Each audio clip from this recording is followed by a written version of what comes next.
Millionaire offered her $50 million for a fake marriage. Later, he begged her to stay. What happened next will shock you. Don't leave the story halfway. I made it only for you, this beautiful, heartwarming love story. Hi, my beautiful family. Welcome back to Mr. Peter Stories. May the Almighty wrap you in His light so gentle that even your worries find rest. May He bless your hearts with peace that never fades, your minds with wisdom that guides, and your souls with strength to rise above every storm. May every woman in this family shine like a pillar of grace, every man stand as a shield of love, and every child grow surrounded by laughter, safety, and dreams fulfilled. I pray that your homes overflow with harmony, that every door you open leads to blessings, and that even in silence you feel His presence holding you close. May your hearts stay pure, your paths stay bright, and your faith never waver, no matter what life brings. If your heart is true, like the video, if your love is real, right, I am with Mr. Peter. Isabella Joan had learned 3 truths by the time life had beaten her down enough to understand them. Poverty doesn't break you, pity does. Family is the only wealth that matters, and billionaires don't cry at funerals, they negotiate. The fluorescent lights of Sacred Heart Hospital had become her second home. She knew every flickering bulb, every stain on the linoleum floor, every sympathetic look from nurses who'd watched her mother deteriorate over months of brutal treatments. Isabella worked the morning shift in patient registration, then switched her badge to the evening shift in medical records. 2 jobs, same building, different colored scrubs. Nobody asked questions when you were desperate enough to work until your feet bled.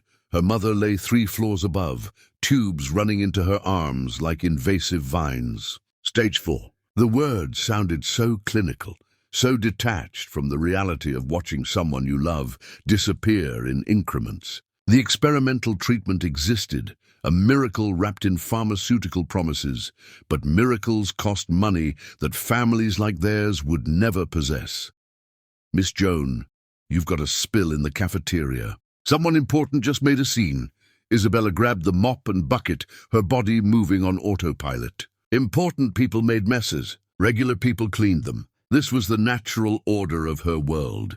The cafeteria held the lingering tension of something unpleasant. A tall man stood near the beverage station, coffee dripping from his pristine white shirt, his face carved from ice and fury. Everything about him screamed wealth.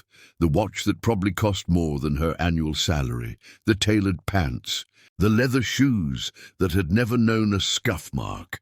You need to watch where you're going. He snapped at a teenage volunteer who stood frozen, apologizing repeatedly. Something in Isabella's exhausted soul rebelled. She'd spent too many hours bowing to people who believed money bought them the right to cruelty. It was an accident, Isabella said, her voice cutting through his tirade. She apologized. You can leave now.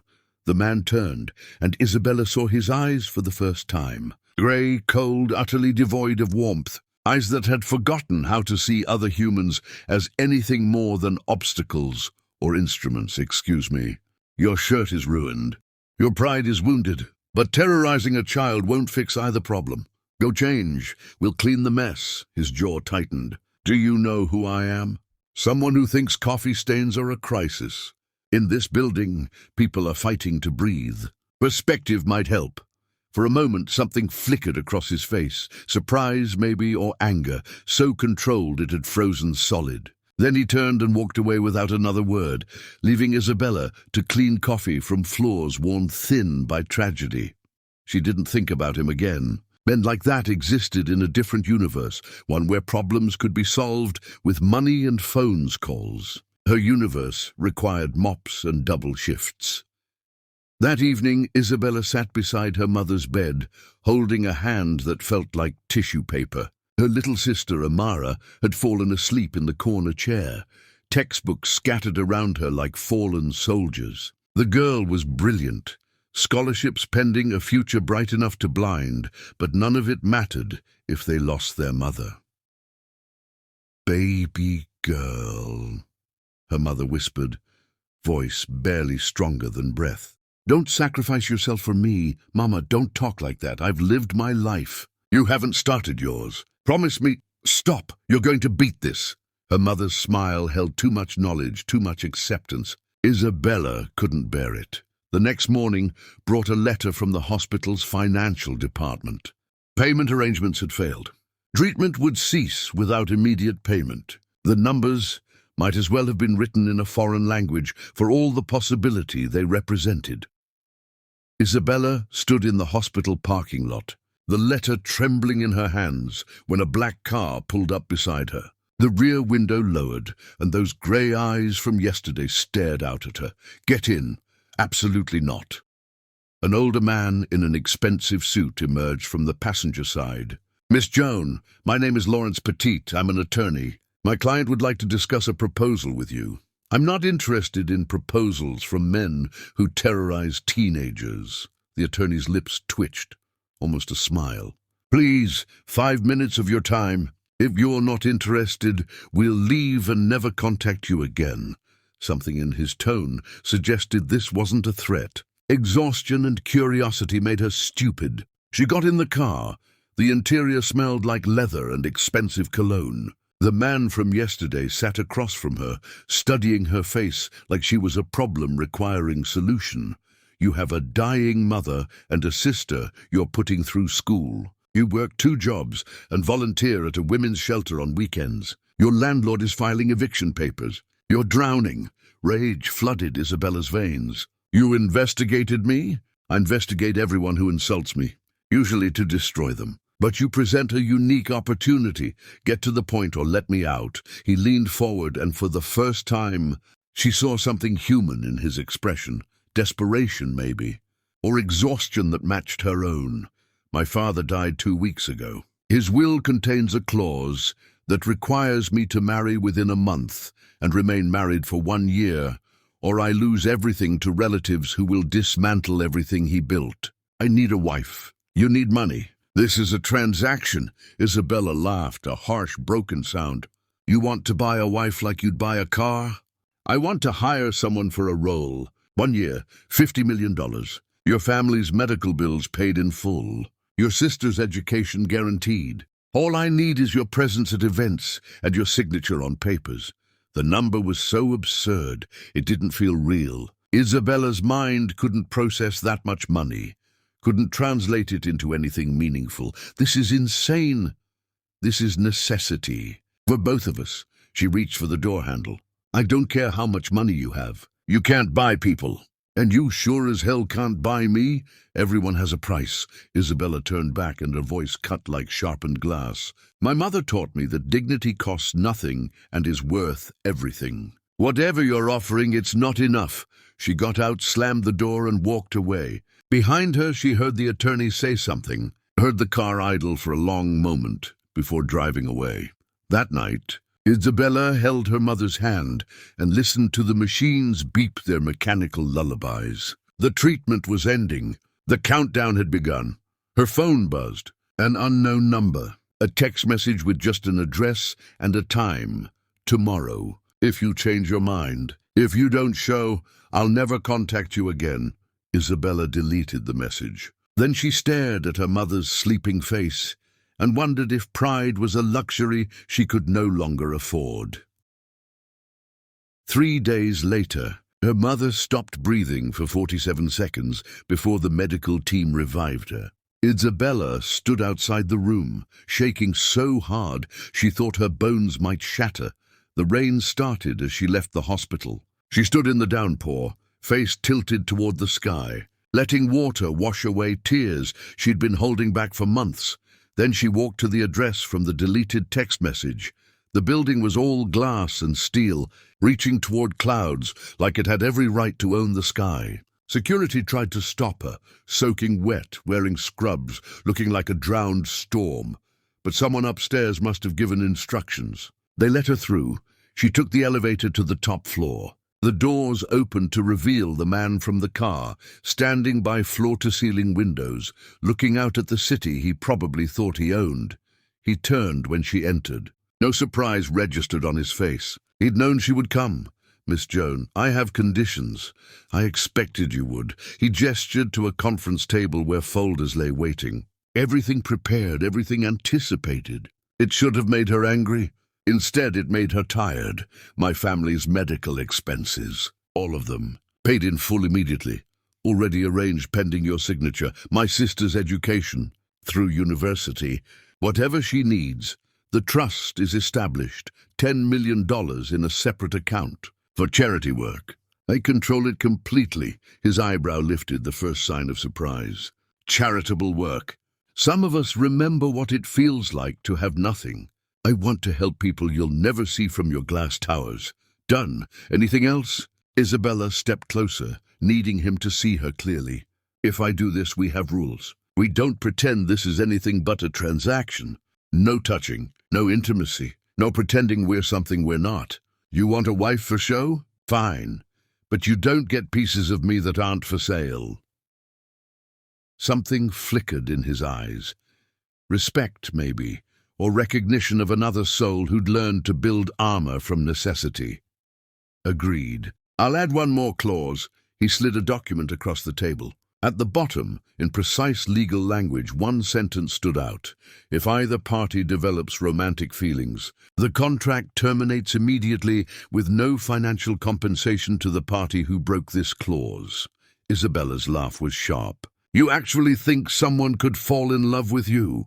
I think people convince themselves of many things when money is involved. This protects us both. I could never love someone who sees people as transactions. Good. I prefer it that way. She picked up the pen. Her hand shook. Somewhere in this building, her mother's treatment was being authorized. Somewhere, her sister's future was being secured. Somewhere, women without options were getting help from money this man would never miss. The price was herself. 1 year of her life. 1 year of pretending to be something she wasn't, for someone who couldn't see her anyway. Isabella signed her name. Thiago Jace signed below her signature. The wedding is scheduled for next week. My attorney will handle the details. Your name, Isabella said quietly. I just sold myself to you, and I don't even know your name. Thiago Jace, Isabella Joan, though I suppose you already knew that. I make it a point to know everything about my investments. The word landed like a physical blow. Investment, not person, not partner. Investment. 1 year, Isabella said, her voice steady despite the trembling in her chest. Then I walk away, and we never see each other again. That's the agreement. She turned to leave, then stopped at the door. Mr. Jace, that clause about falling in love? You don't have to worry. I'd rather die than give my heart to someone who bought me like property. As the elevator descended, carrying her away from glass towers and impossible money, Isabella realized she'd just made a deal with someone who'd forgotten how to be human, and somewhere in the back of her mind, a small voice whispered the question she couldn't answer.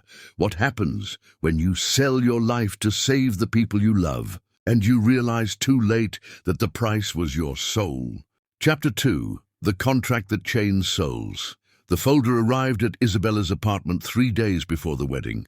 Inside, a contract thicker than any book she'd ever read, each page outlining the terms of their arrangement with the cold precision of a surgical knife. She sat on her threadbare couch, reading by lamplight because the overhead fixture had burned out weeks ago and she hadn't had time to replace it. Amara was at her friend's house. Isabella had made sure her sister wouldn't witness this moment. Page 7 detailed public appearance requirements. Page 12 outlined separate living quarters in his home. Page 15 specified grounds for immediate termination. Page 23 described the financial penalties for breach of contract. Nowhere in 40 pages did the word love appear, except in that single, devastating clause. Her phone rang. Thiago Jace, the screen announced. She'd programmed his number the day she signed, marking it like you'd mark poison in a cabinet. You received the contract. I'm reading it now. You really thought of everything, didn't you? Thoroughness prevents misunderstandings. Isabella flipped to a page at random. Section 8.3. The wife shall maintain appropriate physical appearance at all times when in public or when household staff are present. Are you serious? You'll be representing my family? Standards exist. Standards, right. I'm a decoration you're renting. You're a partner in an arrangement. Both parties have obligations. She wanted to throw the phone through the wall. Instead, she forced her voice calm. What happens if your family suspects this isn't real? The pause on his end lasted too long. They won't. You sound uncertain. My mother is perceptive. Will need to be convincing. Convincing, Isabella repeated. You mean I'll need to lie well enough to fool people who've known you your entire life? Yes. The bluntness should have shocked her. Instead, it confirmed everything she already knew about this man. He dealt in truth the way surgeons dealt in scalpels, cleanly, precisely, without concern for the damage it inflicted. The wedding is at St. Catherine's Cathedral. The guest list numbers 300. The reception follows at the Grandstone Estate. Everything is arranged. 300 people watching us lie. 300 witnesses, making the marriage legally unassailable. Isabella closed her eyes. My mother wants to attend. That's not advisable. Her condition... I wasn't asking permission, Mr. Jace. I'm informing you. My mother will be there, even if we have to bring the medical equipment with us. Another pause. I'll arrange medical staff and a private room where she can rest. The small concession felt like victory, though Isabella knew it cost him nothing. Thank you. It's practical. A wedding without the bride's family invites questions. Of course, nothing he did emerged from kindness. Everything served the contract. I added my own clauses, Isabella said, flipping to the pages she'd inserted. I need them included before I sign. Send them to my attorney. I'm sending them to you. This is between us, not lawyers. She heard papers shuffling on his end. I'm listening. Clause 37. I maintain complete autonomy over my charitable work. You don't interfere, question, or attempt to control how I spend that money. Agreed. Clause 38. My sister visits whenever she wants. Your home becomes her home too. Within reason. No, not within reason. Whenever she wants. She's all I have, the silence stretched. Agreed. Clause 39. We don't pretend affection when we're alone. No games, no manipulation, no testing boundaries. What you see is what you get. That works both ways. I'm counting on it. Anything else? Isabella stared at the clause she'd written last, the one that mattered most. Clause 40. When this ends, you don't follow me. You don't check on me. You don't suddenly decide you want to know how I'm doing. We walk away clean, like we never existed in each other's lives. The silence on his end felt heavy. You think I'd follow you? I think wealthy men sometimes confuse ownership with interest. I want it clear. After this year, I'm not yours. I never was. You'll have your clause. They finalized the details with the emotional investment of two people arranging a furniture delivery. Time, place, expectations. Everything reduced to logistics. One more thing, Tiago said before hanging up. The ring. I had something made. I don't need a real ring. The contract requires authenticity. People examine these things. Fine, whatever you think is appropriate. It's not about appropriate. It's about believable. Isabella wanted to laugh. Believable. As if anything about this arrangement could be believed by anyone who understood what love actually meant. The night before the wedding, her mother called her to the hospital. Isabella arrived to find her sitting up in bed, the strongest she'd looked in weeks. The experimental treatment was working. The miracle was happening, but her mother's eyes held something that made Isabella's stomach clench. Baby, sit down. Mama, you should be resting. I'll rest when I'm dead. Right now I need to talk to you about this wedding. Isabella sat on the edge of the bed, taking her mother's hand. The skin felt warmer, more alive. Hope was a dangerous thing. You're marrying a man you don't love. There was no point in lying. I'm saving your life. That's not the same as living yours. It's 1 year, Mama, 1 year, and you get to see Amara graduate. You get to watch her go to university. You get to be here. Her mother's eyes filled with tears. And what do you get? I get to keep you. Oh, baby. That's not enough, Isabella's voice broke. It's everything. They held each other in the hospital room that smelled like antiseptic and desperation. Outside, the city prepared for a wedding that would be photographed and broadcast and picked apart by strangers who would never know the truth. Promise me something. her mother whispered. Promise you won't lose yourself in this. You're not a transaction, Isabella. You're my daughter. You're brilliant and fierce and capable of so much love. Don't let this man make you forget that, I promise. But as Isabella left the hospital that night, she wondered if it was a promise she could keep. The morning of the wedding arrived, wrapped in cold sunlight. Stylists descended on Isabella's apartment like a swarm, transforming her into someone she didn't recognize. The dress was beautiful, everyone said so, but wearing it felt like wearing a costume for a play she'd never auditioned for. Amara helped with the veil, her young face serious. You don't have to do this. Yes, I do, but you don't love him. Isabella looked at her sister in the mirror. Love isn't always what matters most. Sometimes survival is. That's the saddest thing I've ever heard you say. Maybe it was. But truth often sounded sad when you spoke it out loud.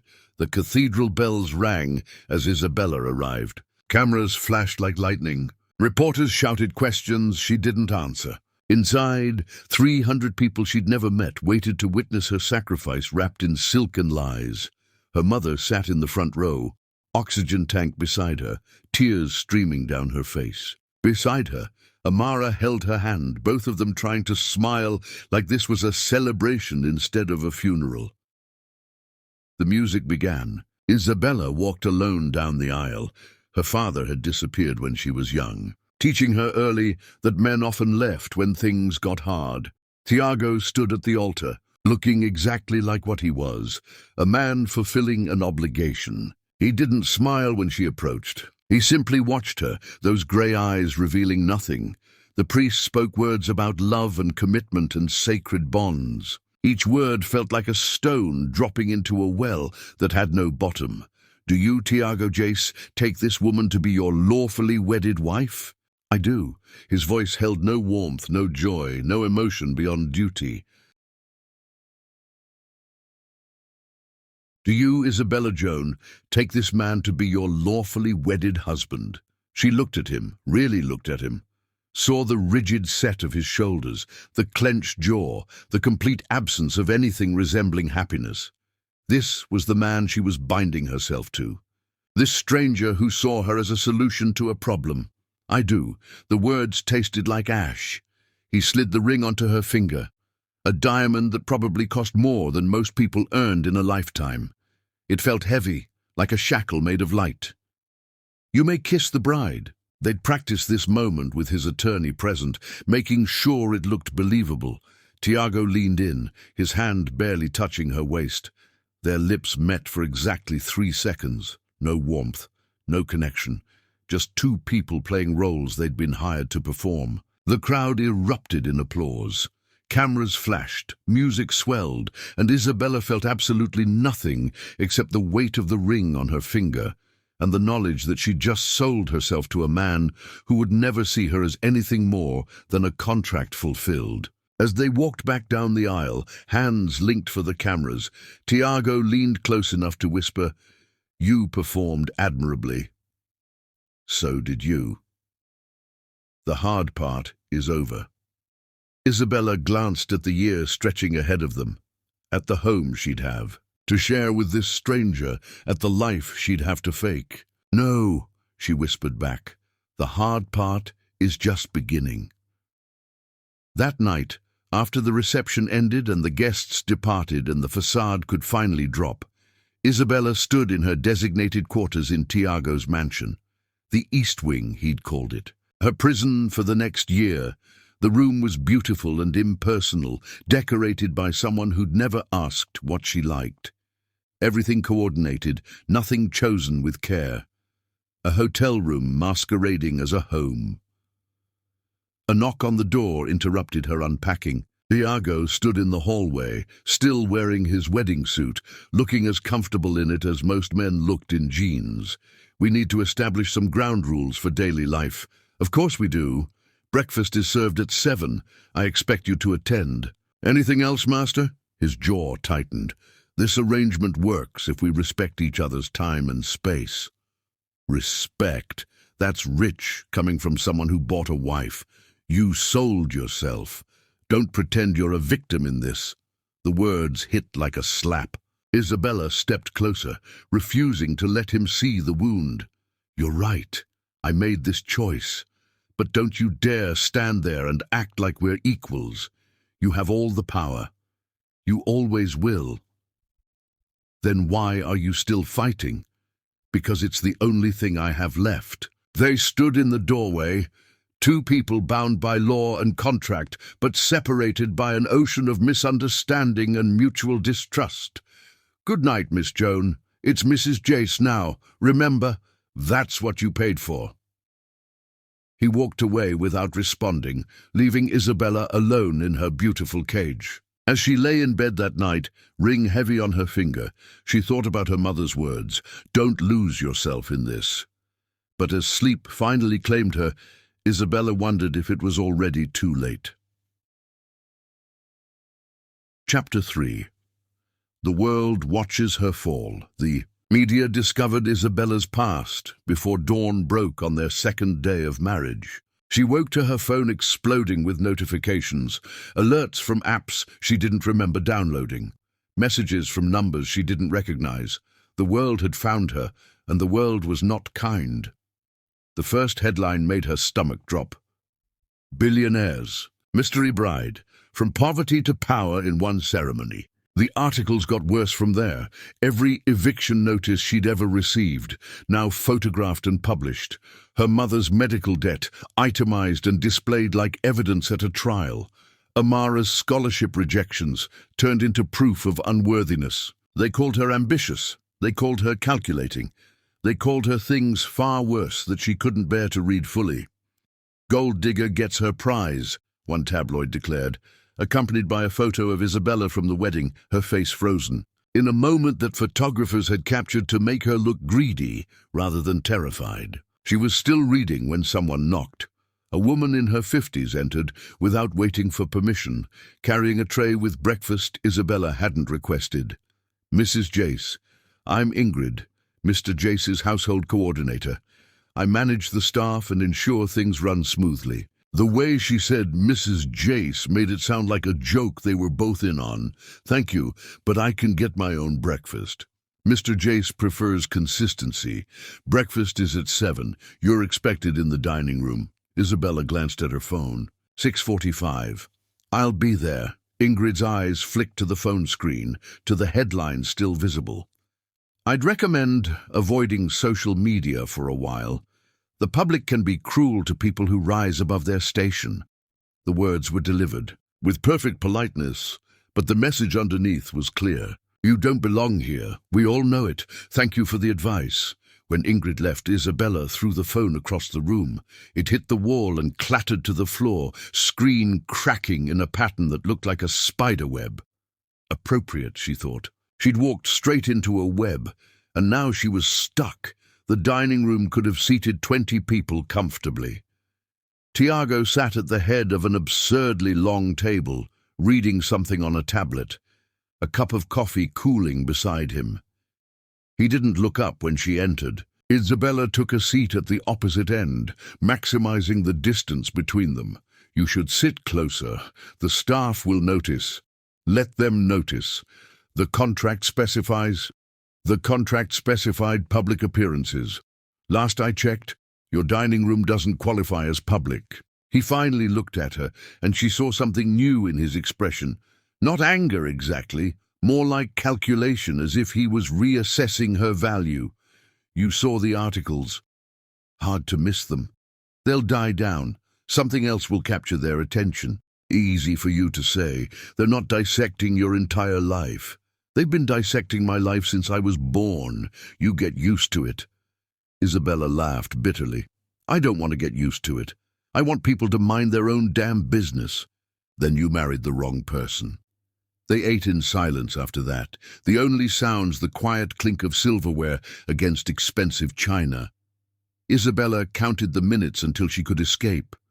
A woman glided into the dining room like she owned not just the house, but the air inside it. She was striking, the kind of beauty that came from excellent bone structure and expensive maintenance. Everything about her radiated cold elegance, from her perfectly styled hair to her designer clothes that probably cost more than Isabella's entire wardrobe. So this is her. Tiago stood. Mother, I wasn't expecting you this morning, clearly. Otherwise you might have warned your wife that I'd be conducting a proper introduction. Isabella stood, extending her hand. Mrs. Jace, it's nice to meet you. The woman looked at Isabella's hand like it might be diseased.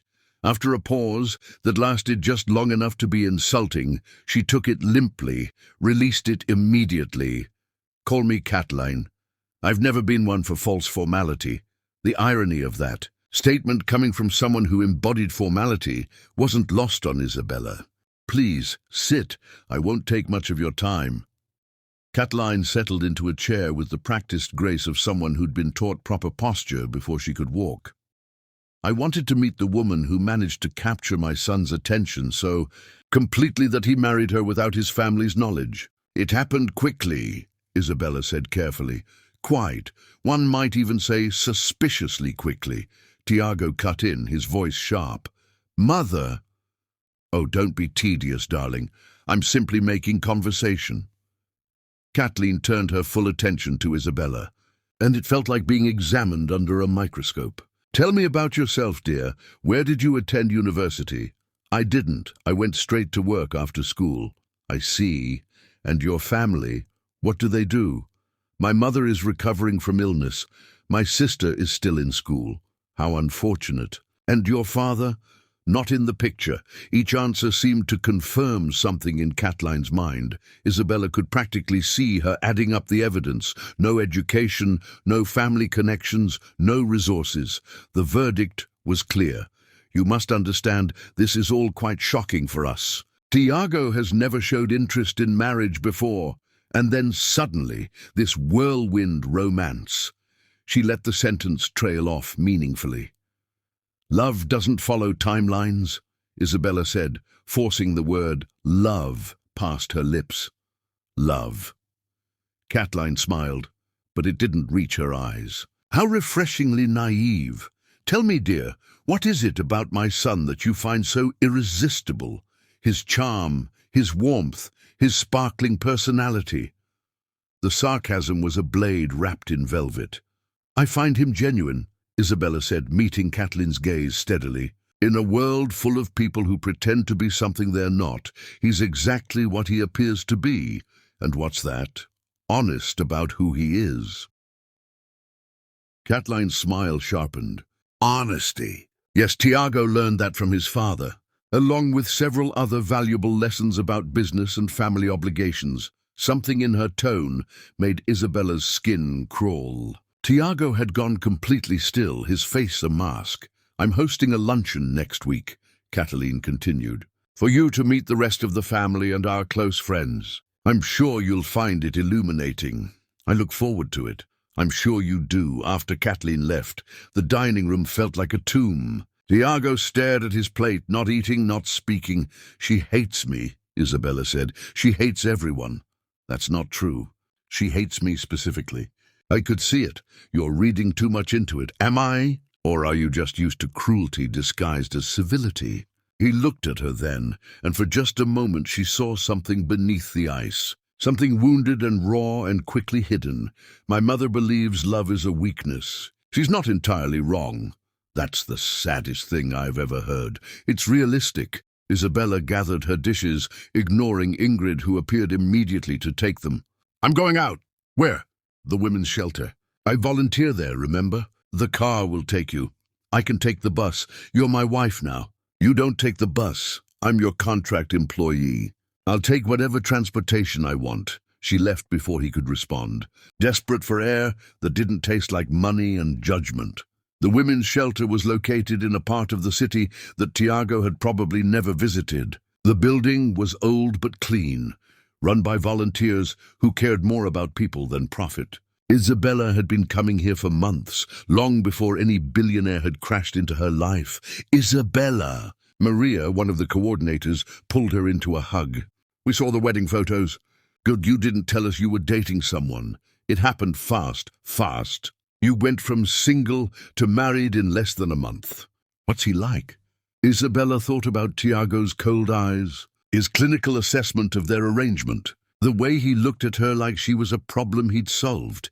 He's complicated, rich complicated, or regular complicated. Is there a difference? Maria laughed, but her eyes were concerned. You okay? You seem different. I'm fine. Just adjusting to everything, but she wasn't fine. She was drowning in a life that felt like someone else's, wearing clothes that cost more than she used to earn in a month, living in a house where every room echoed with emptiness. She spent the afternoon helping at the shelter, losing herself in other people's problems because they were simpler than her own. A woman needed help filling out housing applications. Another needed someone to watch her kids while she went to a job interview. Simple needs with practical solutions. When Isabella finally returned to the mansion, she found Raphael waiting in the entrance hall. Tiago's younger brother shared some facial features, but none of the coldness. His smile was genuine, reaching his eyes. The infamous Isabella. I've been dying to meet you. You must be Raphael. Guilty. I'd have been at the wedding, but I was traveling. Just got back this morning and heard I have a sister-in-law. Sister-in-law. The term felt foreign. Want to get out of this mausoleum. I know a coffee place that serves desserts that'll make you forget your troubles for at least 10 minutes. Isabella surprised herself by agreeing. Anything was better than wandering the mansion's empty halls. The coffee shop was cozy and warm. Everything the mansion wasn't. Raphael ordered something obscenely sweet and convinced Isabella to do the same. So, my brother. How'd he manage to convince someone to marry him? Did he promise to try smiling once a year? Despite everything, Isabella laughed. Something like that. Look, I know Tiago seems like an ice sculpture come to life, but he wasn't always this way. Raphael's playfulness faded. Our father, he wasn't a good man. Successful, brilliant, everyone admired him. But at home, he was something else entirely. Isabella remembered the comment Kathleen had made about Tiago learning honesty from his father. What do you mean? Let's just say father believed that fear was the best motivator. He ran his company that way. He ran his family that way. Raphael stirred his coffee absently.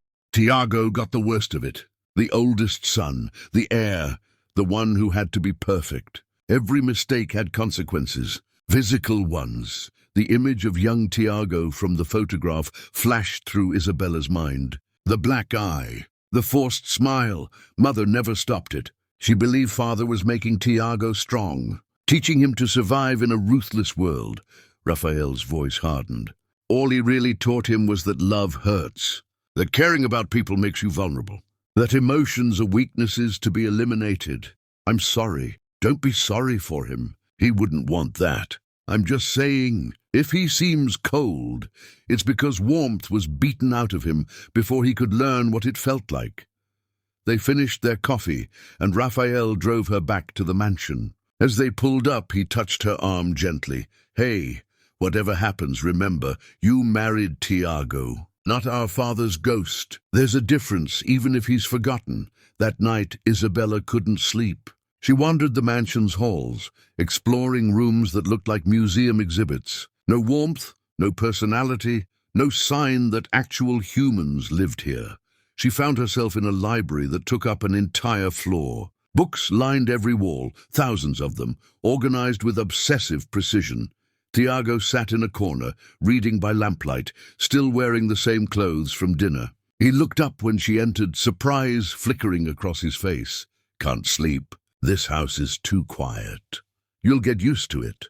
Isabella moved along the shelves, reading titles, architecture, design, engineering, books about building things.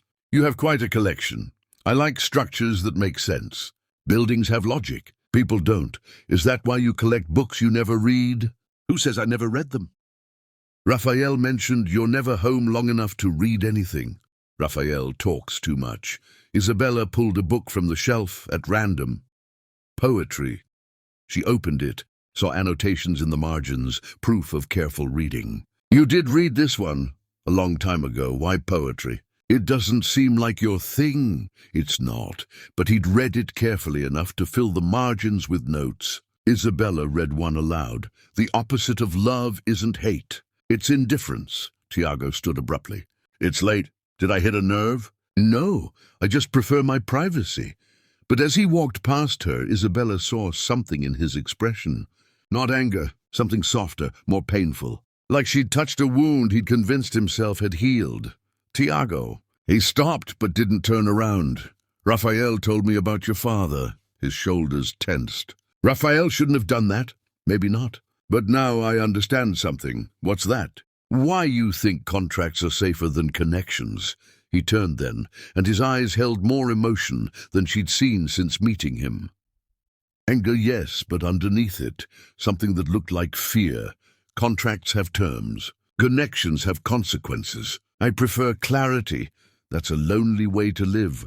Lonely is safe. They stood in the library, surrounded by thousands of words written about love and loss and human connection. And Isabella saw him clearly for the first time. Not a cold billionaire who brought solutions to problems. A man so afraid of being hurt that he'd built a fortress around his heart and convinced himself it was strength rather than prison. Good night, Tiago. Good night, Isabella. She left him standing among his books, and as she climbed the stairs to her isolated wing, Isabella realized the year ahead would be harder than she'd imagined, because it's easy to hate someone who's cruel. It's much harder to watch someone suffocate behind walls they've built from their own pain. Chapter 4, Living Among Wolves. The luncheon Catline hosted was exactly as terrible as Isabella had anticipated. 20 women gathered in a garden that looked like something from a magazine spread. Perfectly manicured hedges, flowers arranged with artistic precision, tables set with china that probably cost more than most people's cars. Everything beautiful and utterly lifeless. Isabella wore a dress Ingrid had laid out for her. Pale blue, expensive, appropriate. Another costume for another performance. The women descended on her like elegant predators. Their smiles were bright. Their eyes were calculating. Every question felt like a trap wrapped in politeness. Isabella, darling, you must tell us how you met Tiago. Such a whirlwind romance. How exciting. You must have quite the story. Isabella had practiced the lies with Tiago the night before. They'd sat in his study, creating a fiction that would pass scrutiny. Coffee shop meet cute. Instant connection. The kind of romance people wanted to believe in, even when they knew better. She delivered the lines perfectly. The women listened with expressions that said they didn't believe a word, but were too polite to say so directly. Catline watched from across the garden, sipping tea, saying nothing. Her silence felt more dangerous than the others' questions. You must be so overwhelmed, one woman said. Moving into such a large house, becoming part of such an established family. It's quite a leap from your previous circumstances. A polite way of saying poverty. I'm adjusting. I'm sure you are. Though I imagine the learning curve is steep. So many unwritten rules in society. So many ways to make mistakes when you're not raised in this world. Isabella smiled sweetly. Fortunately, kindness translates across all social classes. I found that treating people with respect works everywhere. The subtle rebuke landed. The woman's smile tightened. Another woman jumped in, eager to score her own points. We were just saying how surprising it is that Tiago married. He's always been so dedicated to work. We wondered if perhaps, well, there might be other reasons for such a rushed wedding. The implication was clear. They thought she was pregnant. No other reasons. Just two people who decided not to wait. How modern, though some might say impulsive. I prefer to think of it as decisive. The verbal sparring continued through lunch. Every course brought new questions disguised as conversation. Where had she gone to school? What did her family do? What were her interests? Each answer revealing her unsuitability, her lack of proper background, her fundamental wrongness for this world. Isabella endured it all with grace that surprised even herself. She didn't shrink. She didn't apologize for her past. She met each subtle insult with calm dignity, refusing to give them the satisfaction of seeing her break. Catline finally spoke toward the end of lunch. Isabella has such composure. It's remarkable for someone so unused to scrutiny. Thank you, Isabella said, though it clearly wasn't meant as a compliment. I only hope she understands what she's taken on. Being a Jace comes with certain expectations, certain responsibilities. I'm learning. Are you? Kathleen set down her teacup with precision. Because it seems to me you're still playing dress-up. Wearing the right clothes, saying the right words, but not truly understanding what any of it means. The garden went quiet. The other women leaned in, sensing blood. Isabella met Kathleen's gaze steadily. You're right. I don't understand this world.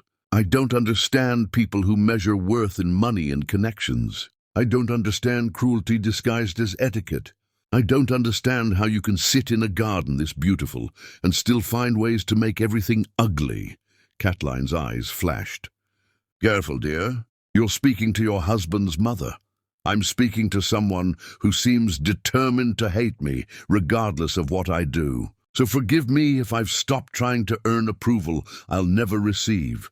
Isabella stood, placing her napkin on the table. Thank you for lunch. It's been illuminating. She walked away, heart pounding, expecting Kathleen to call her back to deliver some devastating final blow. But silence followed her across the garden. Only when she reached her car, Tiago's car, the driver waiting patiently, did she allow herself to shake. That evening, Tiago found her in her room. She'd changed into comfortable clothes and was attempting to read, though the words kept blurring. My mother called. I'm sure she did. She said you were disrespectful. Isabella closed her book. Is that what you think? I think you walked away from a luncheon where you were supposed to make a good impression. I was supposed to sit there while 20 women treated me like entertainment, while your mother made it clear I'll never be good enough. You knew what you were signing up for, did I? Because the contract didn't mention being crucified at garden parties. Tiago moved into the room, and Isabella noticed he looked exhausted. My family's difficult. That's an understatement. But they're still my family, and I'm your wife, supposedly. Doesn't that count for something? This isn't a real marriage. The words hung in the air like a physical presence. They both knew it was true, but hearing it spoken aloud felt different, harsher. Then why does it matter what your mother thinks of me? Because people are watching. If she believes this isn't real, others will too. The will can be challenged.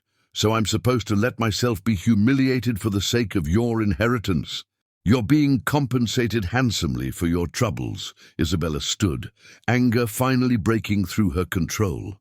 You think money fixes everything, don't you? You think, because you're paying me, I have to accept whatever treatment your family dishes out. That's not what I'm not your employee, Tiago. I'm not your servant. I'm a human being who deserves basic respect, contract or not. You think I don't know that? I think you forget. I think you're so used to seeing people as transactions that you've forgotten they have feelings. He flinched like she'd struck him. You don't know anything about me. Then tell me. Tell me why you're so comfortable treating people like chess pieces. Because chess pieces can't hurt you. The words exploded from him with shocking intensity. Tiago looked as surprised as Isabella felt, as if he hadn't meant to say something so honest.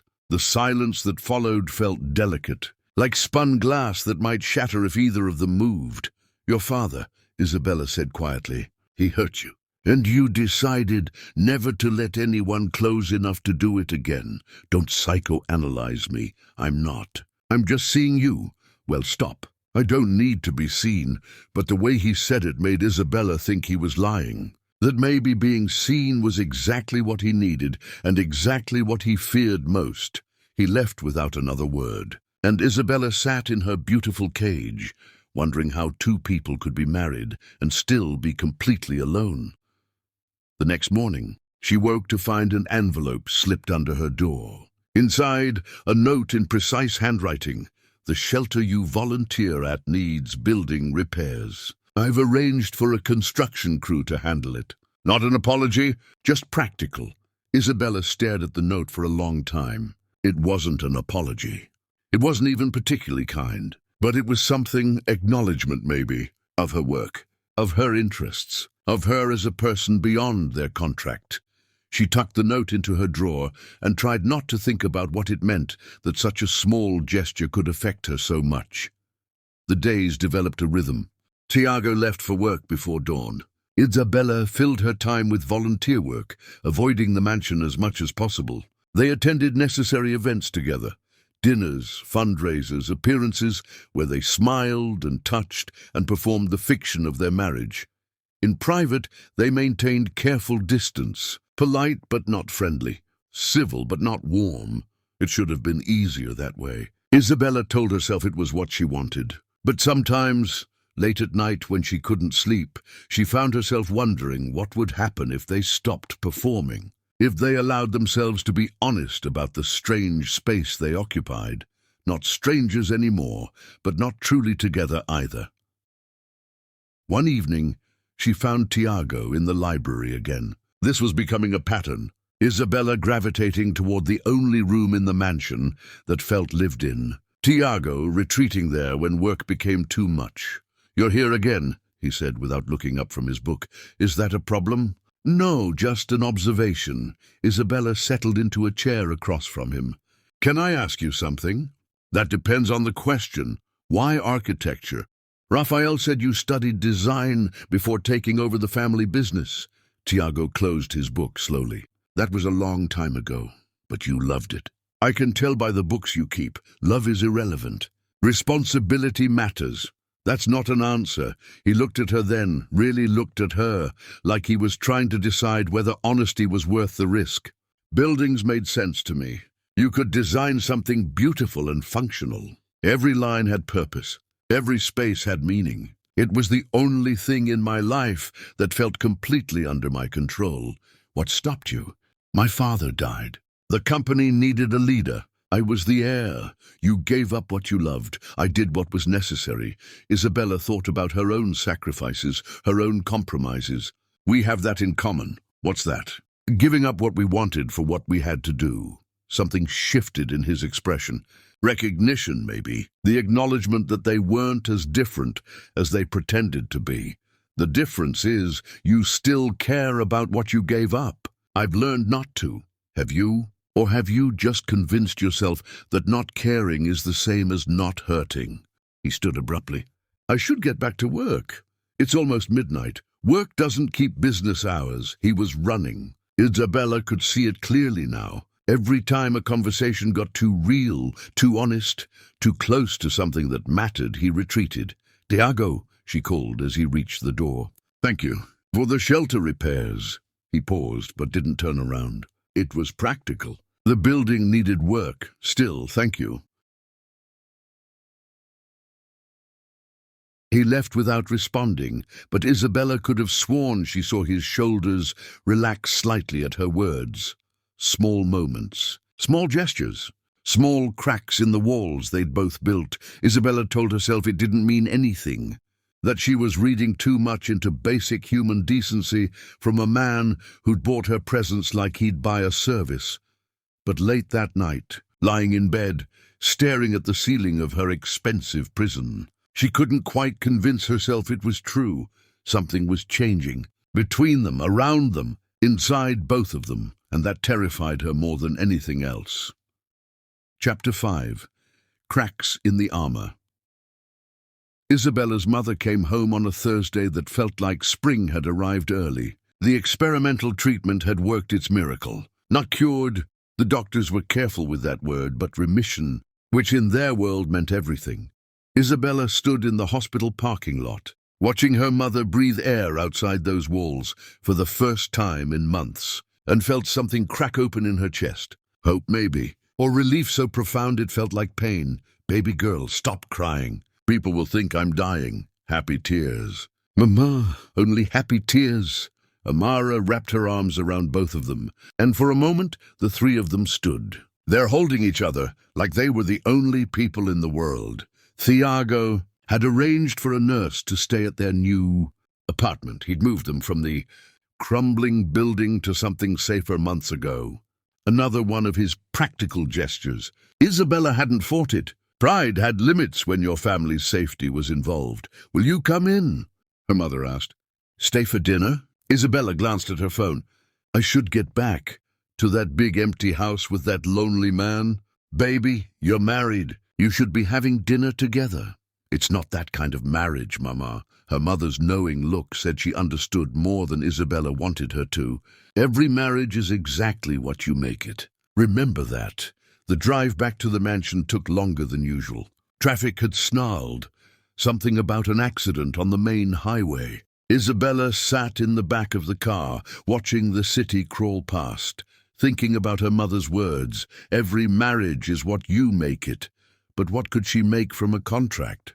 From separate bedrooms and careful distance and two people who'd agreed never to get close. She arrived home. When had she started thinking of it as home? To find Tiago's car already in the drive. Unusual. He normally worked until late evening. Ingrid met her at the door, her expression concerned. Mrs. Jace, Mr. Jace came home early. He's in his study and asked not to be disturbed. Is something wrong? I wouldn't know. But he seemed upset. Isabella should have gone to her room. Their arrangement didn't include comforting each other. That wasn't part of the contract. Instead, she found herself walking to his study, knocking softly before opening the door. Tiago sat at his desk, staring at nothing, a tumbler of whiskey in his hand. He didn't look up when she entered. I said I didn't want to be disturbed. What happened?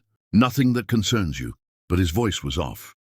Flat in a way that suggested he was using all his energy to keep it steady. Isabella moved closer. Tiago, leave it alone, Isabella. Talk to me. Why? So you can pretend to care as part of your contract obligations. The words should have stung. Instead, they made her sad. Is that really what you think? He finally looked at her, and his eyes held something she'd never seen before. Defeat. I think you're here because you signed papers promising to be. I think neither of us should pretend this is anything more than it is. What happened today? He took a drink, set the glass down with deliberate care. The company is being challenged. My uncle has filed multiple lawsuits claiming the will was improperly executed.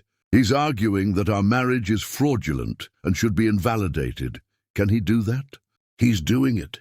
Whether he succeeds depends on how well we've convinced people this is real. Isabella sank into the chair across from his desk. And you think we haven't? I think people see what they want to see. And what they see is a desperate man who made a business arrangement to save his inheritance. Isn't that what happened? His laugh was bitter. Yes, which makes lying about it particularly challenging. They sat in silence, the weight of their situation settling over them like fog. We could try harder, Isabella said quietly. To make it look real, you mean perform better. I mean spend time together, actually talk. Give people something to believe in. You hate being in this house. That's not the same as hating being around you. He looked startled by that admission. Isn't it? No. You're difficult and emotionally constipated, and you treat human connection like a disease. But you're not cruel. And you've kept your word about everything in the contract. What a ringing endorsement. Despite everything, Isabella almost smiled. I'm saying we could try. For the sake of the will. For the sake of keeping your uncle from winning. What does that look like? I don't know. Dinner together? Actual conversations? Maybe even learning to like each other? That seems ambitious. You don't think we could? Tiago studied her for a long moment. I think you're more interesting than I expected, which is unfortunate. Why unfortunate? Because interesting makes this harder. Makes what harder? Keeping distance. Maintaining clarity about what this is and isn't. Isabella's heart did something complicated in her chest. Maybe distance isn't working anyway. It has to work. Why? Because the alternative is disaster. She wanted to ask what alternative he meant, what disaster he was avoiding. But Ingrid knocked on the door, announcing dinner was ready, and the moment shattered. They ate together that night, not at opposite ends of the table, but close enough to actually converse. Tiago told her about the legal challenges. Isabella told him about her mother's homecoming. They talked like two people who were at least trying to know each other. It wasn't comfortable. But it wasn't hostile either. Progress, Isabella thought. Small, terrifying progress. The fundraiser 2 weeks later was the kind of event Isabella had learned to dread.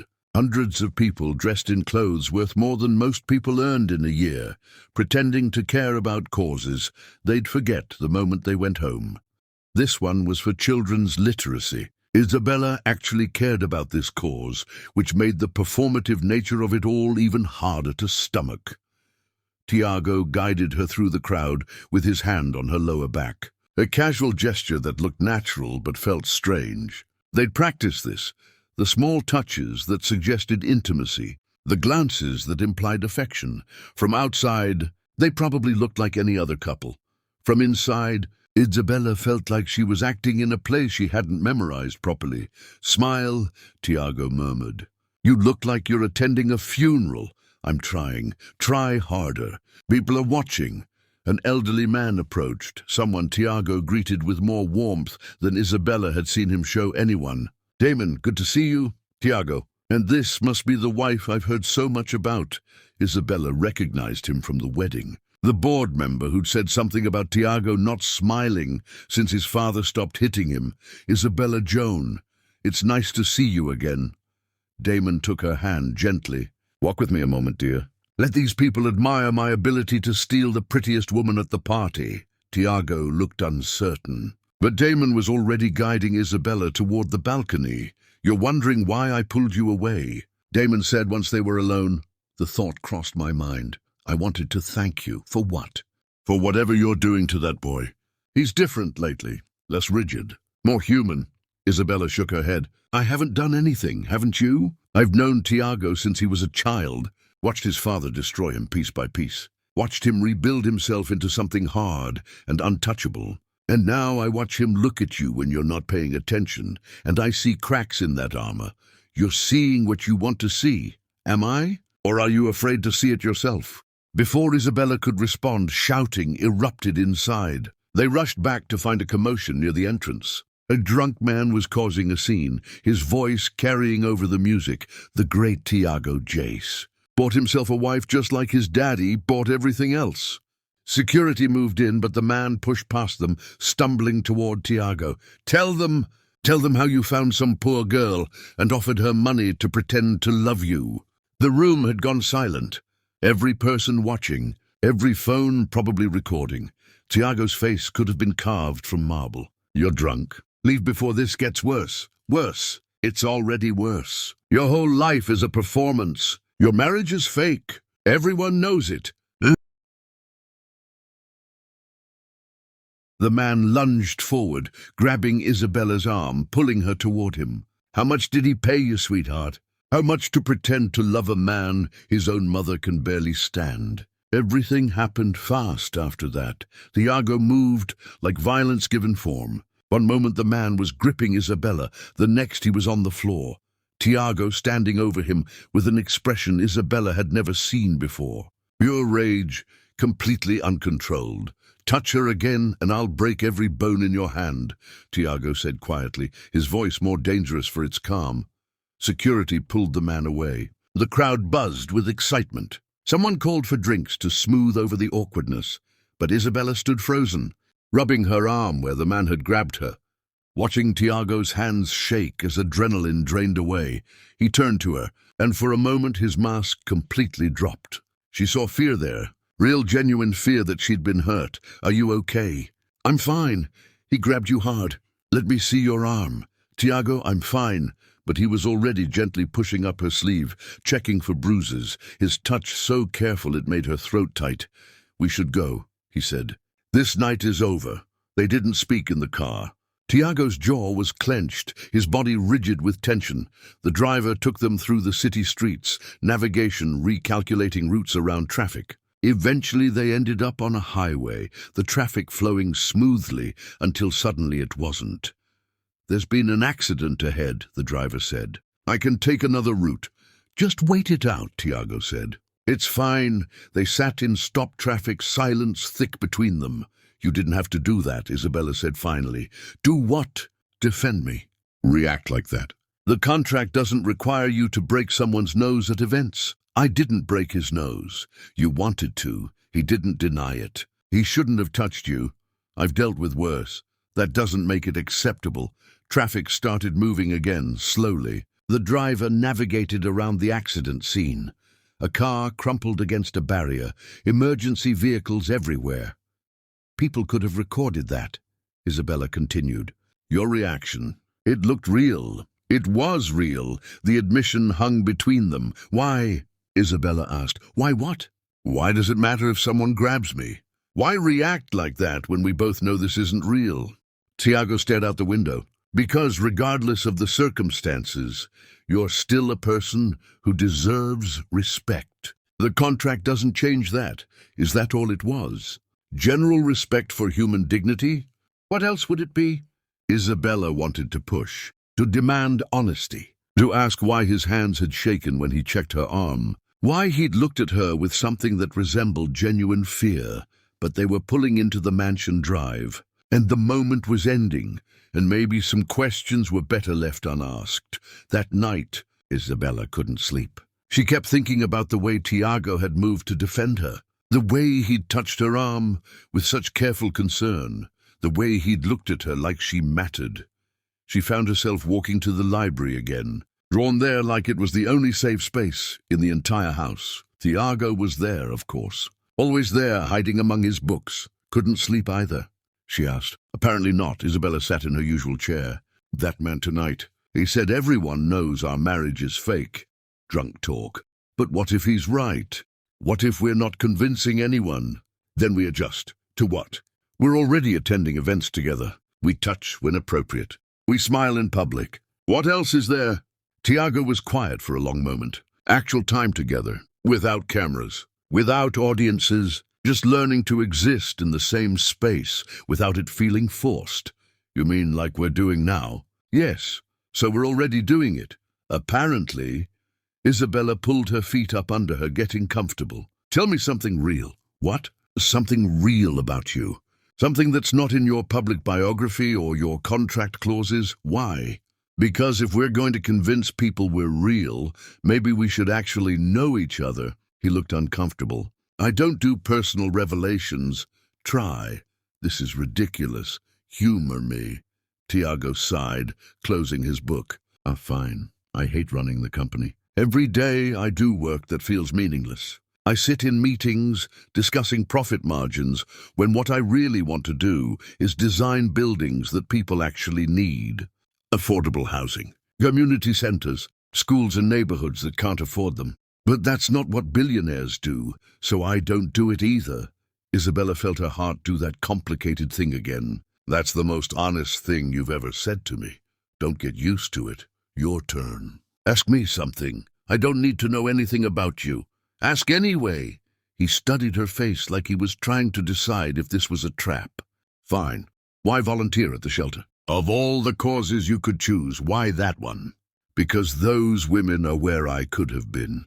One wrong turn, one bad choice, one stroke of terrible luck. My mother got sick, but I had skills to work. But what if I hadn't? What if I'd been younger, less educated, more vulnerable? I volunteer there because I understand that survival is sometimes just luck. And people who get lucky should help people who don't. Tiago was quiet. Then that's beautiful. It's practical. No, it's beautiful. You see people clearly and still choose to help them. Something in his tone made Isabella's chest tighten. We should do this more often. Talk. Be honest. Honesty is dangerous. Why? Because once you start, it's hard to stop. They sat in the library until dawn started filtering through the windows, just talking. Small revelations, tiny truths. Nothing earth-shattering, but everything meaningful. And when Isabella finally went to bed, as sunrise colored the sky, she realized something that made her heart race with panic. She was starting to like him, not tolerate, not coexist with, actually like, which meant she was in danger of breaking the one clause that mattered most. Chapter 6. When Lightning Strikes, the Hurricane. Warning started the same morning. Tiago announced they had to fly to the coast for a last-minute meeting. Something about a development project that needed his approval. Details that Isabella only half absorbed because she was exhausted from another sleepless night. The weather looks bad, she said, checking her phone. We'll be back before it hits. Quick meeting, straight return. Famous last words. Isabella would think later. They flew out on a small private plane, arriving at a coastal resort where developers had plans for luxury condos that would probably displace half the local community. Tiago spent hours in meetings while Isabella wandered the hotel, watching storm clouds gather like armies. By afternoon, the warnings had escalated. The airport closed. All flights grounded. Tiago found her in the hotel lobby, frustration etched into every line of his body. We're stuck here overnight. Maybe longer. How much longer? Depends on the storm. The hotel was preparing for impact, boarding windows, moving furniture, implementing emergency protocols. Guests who couldn't leave were being moved to interior rooms on middle floors. Isabella and Tiago ended up in a standard room that felt impossibly small after the mansion's vast spaces. One bed. She tried not to think about the significance. "I'll sleep on the floor," Tiago said immediately. "Don't be ridiculous. The bed is big enough. The contract didn't anticipate natural disasters. We're adults. We can share a bed without it meaning anything." But even as she said it, Isabella wondered if she was trying to convince him or herself. The storm hit at sunset. Wind screamed against the windows. Rain hammered like fists demanding entry. The power flickered, died, came back, died again for good. They sat in darkness, lit only by emergency lighting in the hallways, listening to the hotel shake around them. "I hate this," Isabella admitted. "Storms. Being helpless, not being able to do anything but wait. Welcome to my entire childhood."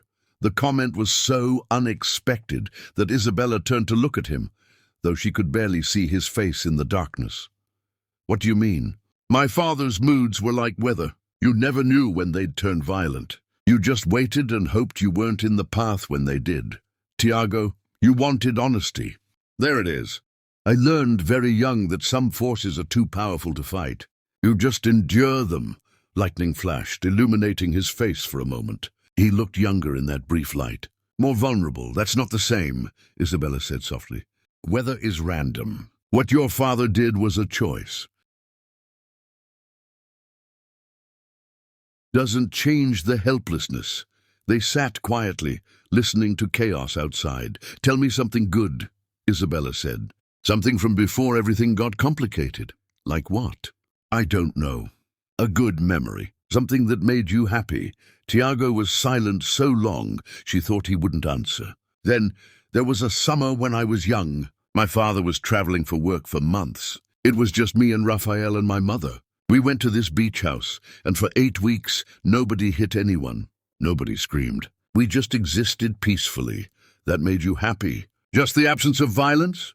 You don't understand what a miracle that was." Isabella's heart ached for the child he'd been.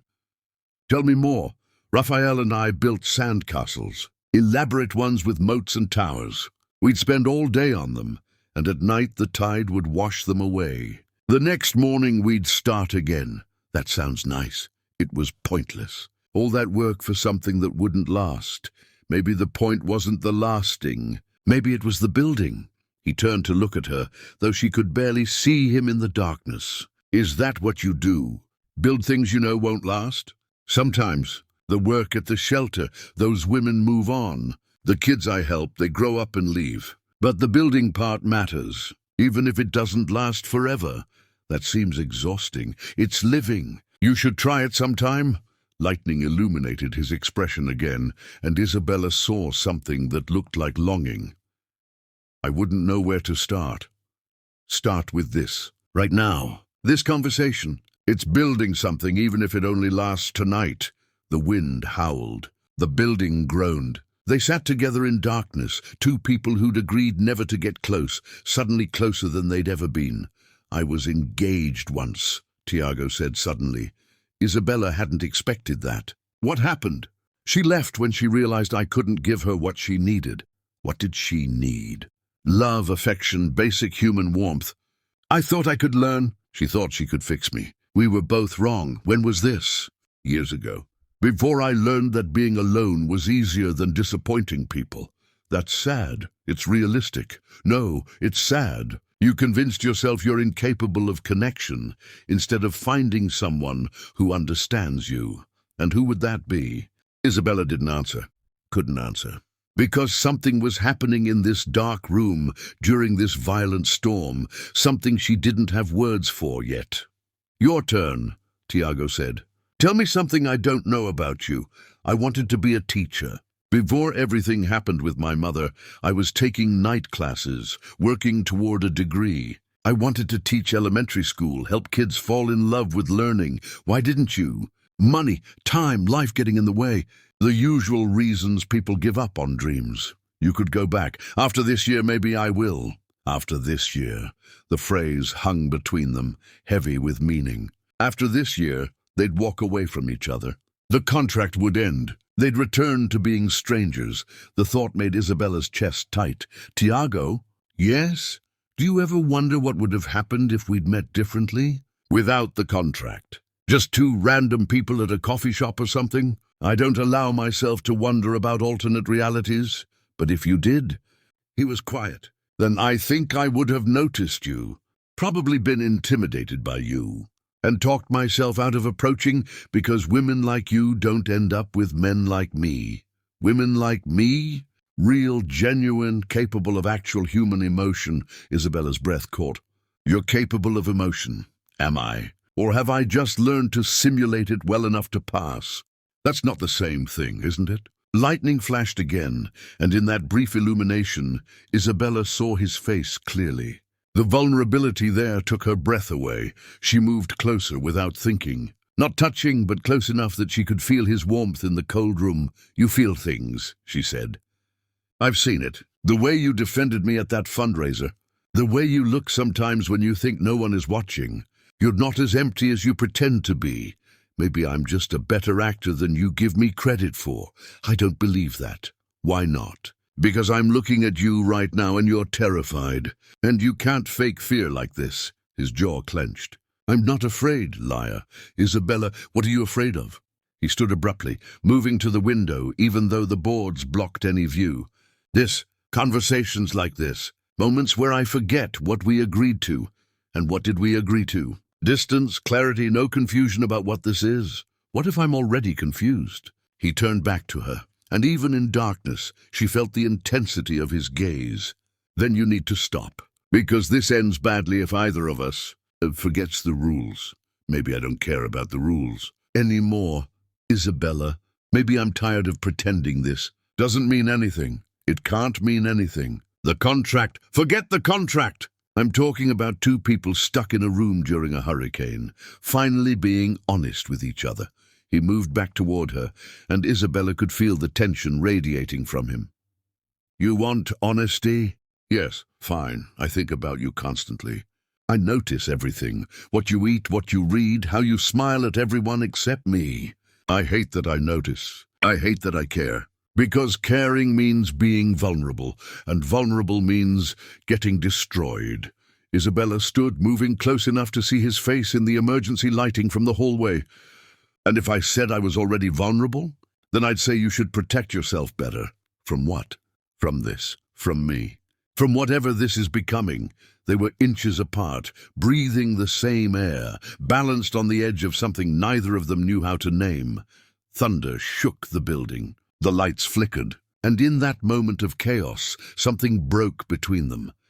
Isabella didn't know who moved first. Maybe both of them, maybe neither. But suddenly, his hands were in her hair and hers were gripping his shirt, and they were kissing like drowning people searching for air.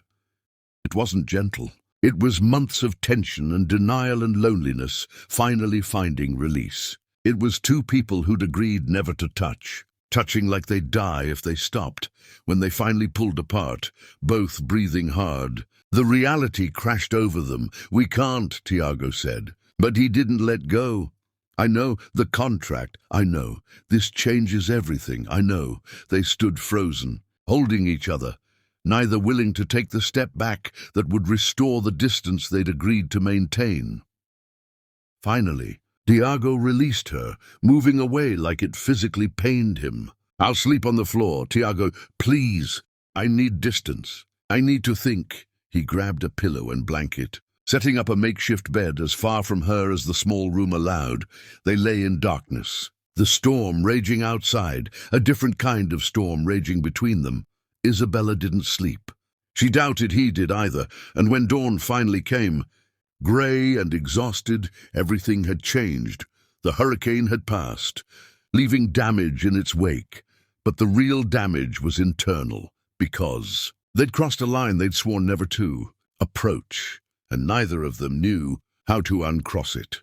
Chapter 7.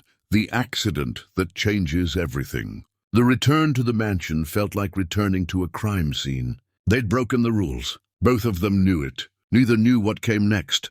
Tiago buried himself in work. Isabella threw herself into volunteer projects.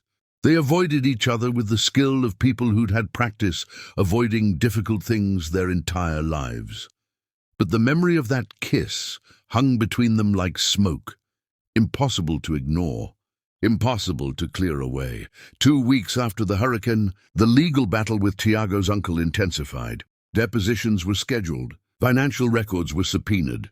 Private investigators followed Isabella everywhere, looking for proof the marriage was fraudulent. "They're going to interview everyone who knows you," Tiago's attorney warned.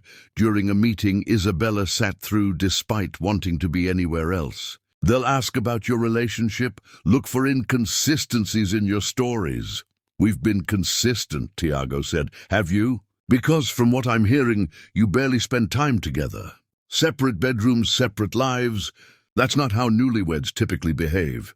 We value our independence. The court will value evidence. And right now, the evidence suggests this is exactly what your uncle claims, a business arrangement." After the meeting, Kathleen appeared like a storm cloud, her expression darker than Isabella had ever seen. "We need to talk." Privately.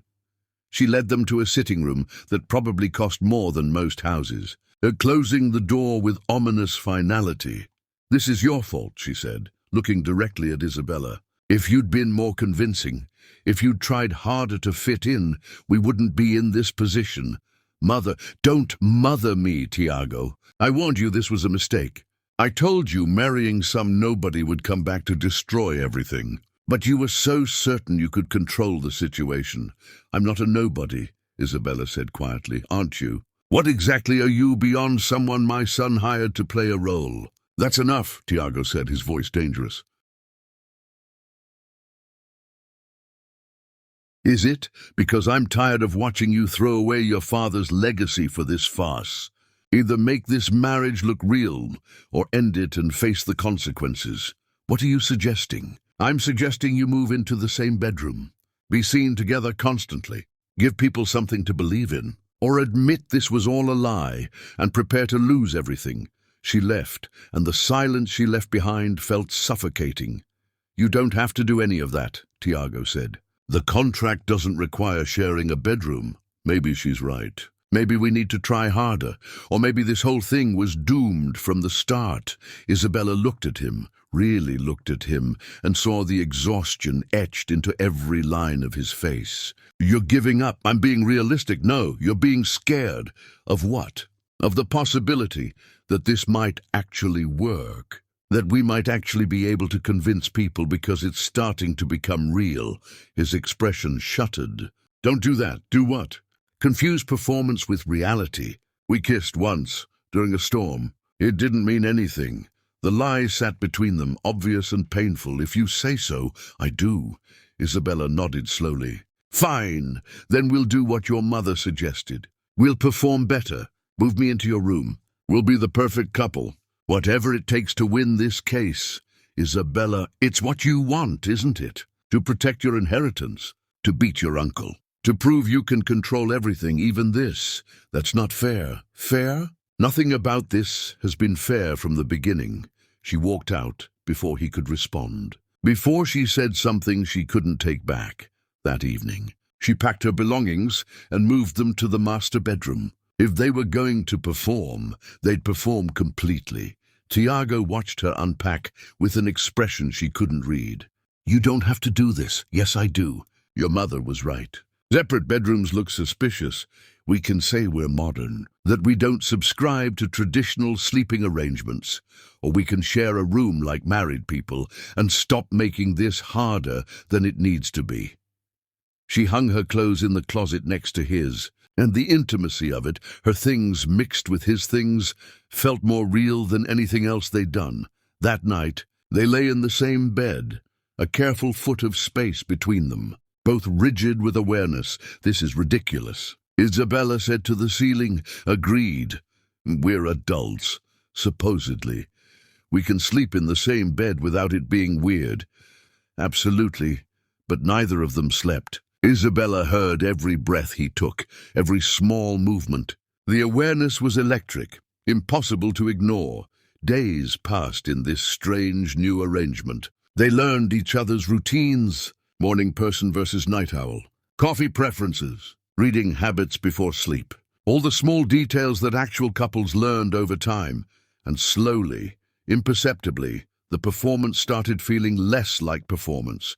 The charity gala was the biggest event of the season. Everyone who mattered would be there, including Tiago's uncle, who'd made it clear he'd be watching their every interaction.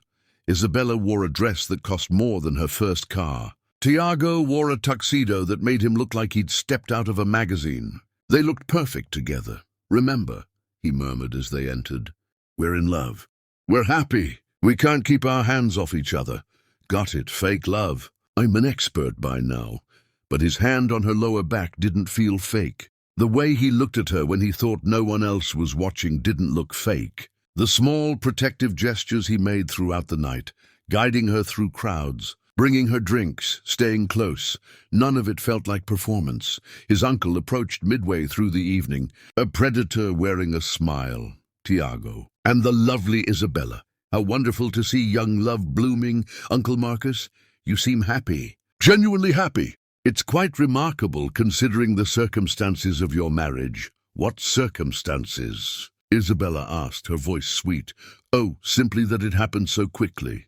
One might wonder if there were motivations beyond romance. Tiago's hand tightened on her waist. The only motivation was finding someone I couldn't live without. How poetic. And you, my dear? What attracted you to my nephew? Isabella looked at Tiago and something shifted inside her. Because looking at him now, she could answer honestly. His kindness when no one is watching. His tendency to fix things without taking credit. The way he notices small details about people. His wounded idealism hiding under layers of cynicism. His capacity to care even though he's convinced himself he can't. The words came out before she could stop them. True words. Honest words. Words that terrified her even as she spoke them. Tiago stared at her like she'd spoken a foreign language. Marcus looked between them, his smile fading. Well, that's quite the endorsement. He walked away, and Tiago pulled Isabella toward the balcony, away from crowds and listening ears. What were you doing? What do you mean? That speech. That wasn't in the script. There is no script. You told me to make it look real, by inventing romantic feelings, not by... He stopped, his expression torn. Was any of that true? Isabella's heart was racing. Does it matter? Yes, it matters. Why? We kissed once, and you said it meant nothing. We're sharing a bed, and you maintain 3 feet of distance. You've made it very clear this is still just a contract, because if I don't maintain distance, I'll break the one rule that matters. What rule? The one about not falling for you. The words exploded from him raw and unguarded. He looked as shocked as Isabella felt. The silence stretched. People were probably watching through the windows. Marcus was probably taking notes. Isabella didn't care. Say that again. No. Tiago, we should go. This night is over. Don't do this. Don't say something real and then run away. I'm not running. I'm being practical. You're being terrified. Same thing. They left the gala early, the tension in the car thick enough to cut. Isabella stared out the window, mind racing. He was falling for her. He'd admitted it. And she couldn't finish the thought. The car navigated through city streets, following the route home. Traffic was light, the night quiet. Too quiet. They were crossing an intersection when Isabella saw the other car. Saw it running the red light. saw it heading straight for them, too fast, inevitable. Look out! Everything happened in slow motion and too fast simultaneously. The driver tried to swerve. Tires screamed. Metal crumpled. Isabella's body moved without thought. She threw herself across Tiago, shielding him as the impact hit. The world exploded in sound and pain and chaos. Then, nothing. Isabella woke in a hospital room, pain radiating through her entire body. Cracked ribs, the doctor said. Severe concussion. Bruising from the seatbelt and airbag. Lucky to be alive. Tiago sat beside her bed, still wearing his tuxedo, now rumpled and stained. His face was haggard, his eyes red-rimmed. You're awake, apparently. The doctor said you'll be okay. Nothing permanent. That's good. They stared at each other, years of unspoken things hanging between them. Why did you do that? His voice broke. Why did you throw yourself across me? Instinct. That's not instinct. That's... He stopped, couldn't finish. What? The contract didn't require you to protect me. It didn't require you to risk your life for mine. I know. Then why? Isabella met his eyes and suddenly she was done lying. Done performing. Done pretending. Because the thought of you getting hurt was worse than the thought of getting hurt myself. Because in that moment, nothing else mattered except making sure you were okay. Because she stopped. Couldn't say it. Tiago leaned forward, taking her hand with a gentleness that made her heart ache. Because you what? Because I broke the rule. The one we swore we'd never break. Isabella, I fell in love with you. Despite the contract. Despite my better judgment. Despite everything. I fell. Tears tracked down her face. And I know you're going to say this ends it. That the contract terminates. That I forfeit everything. But I don't care anymore. I just needed you to know. Tiago stood, still holding her hand, and she saw tears on his face too. I broke it first, he whispered. What? The rule. I broke it first. Probably that night in the storm. Maybe even before. I don't know when it happened. But I woke up one day and realized I wasn't performing anymore. That everything I felt was real. Hope and fear warred in Isabella's chest. What does that mean? I don't know. The contract. Forget the contract. We can't. There are legal implications, financial. I don't care about the money. I never did. Not really. Then what do you care about? Isabella looked at him, this broken, beautiful man who'd learned to armor his heart so completely, he'd forgotten it was still capable of beating. I care about you. The real you. The one who hides in libraries and dreams of building things that matter. The one who notices when I'm tired and leaves coffee where I'll find it. The one who's terrified of connection, but brave enough to try anyway. He kissed her then, gentle despite the hospital setting, despite the pain she was in, despite everything. When he pulled back, his voice was raw. I don't know how to do this. Be in love, be vulnerable, be anything except guarded. So we learned together. What if I hurt you? What if you don't? Isabella, life is risk, Tiago. Love is risk. But some things are worth the danger. He pressed his forehead to hers, and they stayed like that, just breathing together, until the nurse came to check Isabella's vitals. Later, when she'd fallen asleep, Tiago sat in the hospital chair and thought about contracts and clauses and all the ways he'd tried to control the uncontrollable. He'd failed spectacularly, and for the first time in his life, failure felt like grace. Chapter 8. Betrayal wrapped in truth.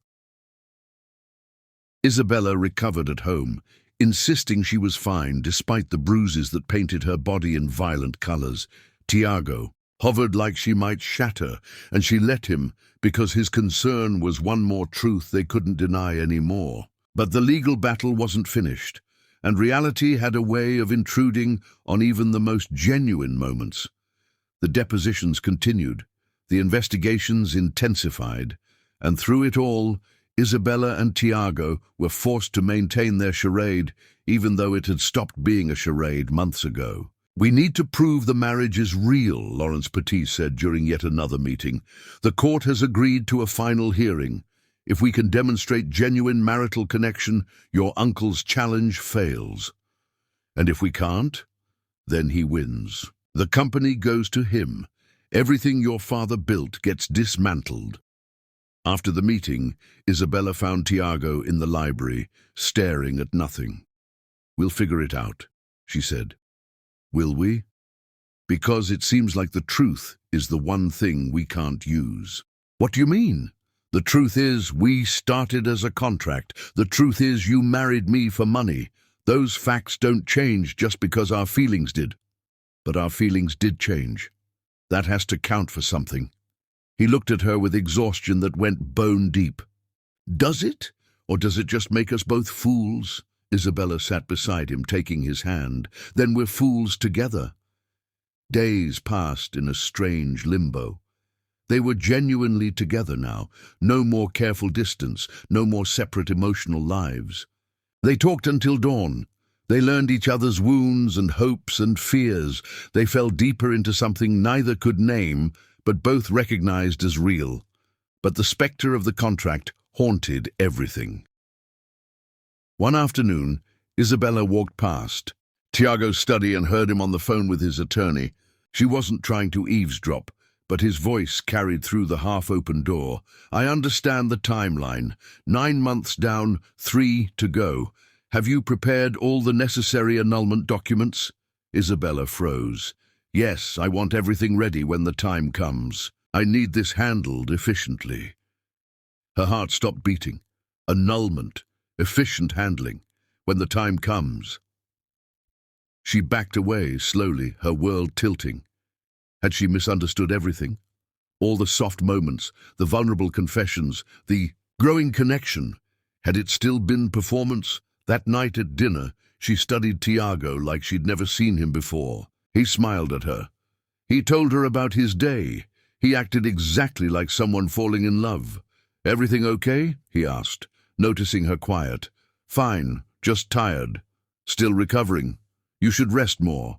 His concern felt like knives. Because how could he care about her recovery while planning their ending? Days passed. Isabella couldn't bring herself to confront him, partly from fear of confirmation, partly from not knowing what to do with the answer. She threw herself into work at the shelter, helping other women rebuild their lives while her own fell apart. Amara visited, her young face creased with concern.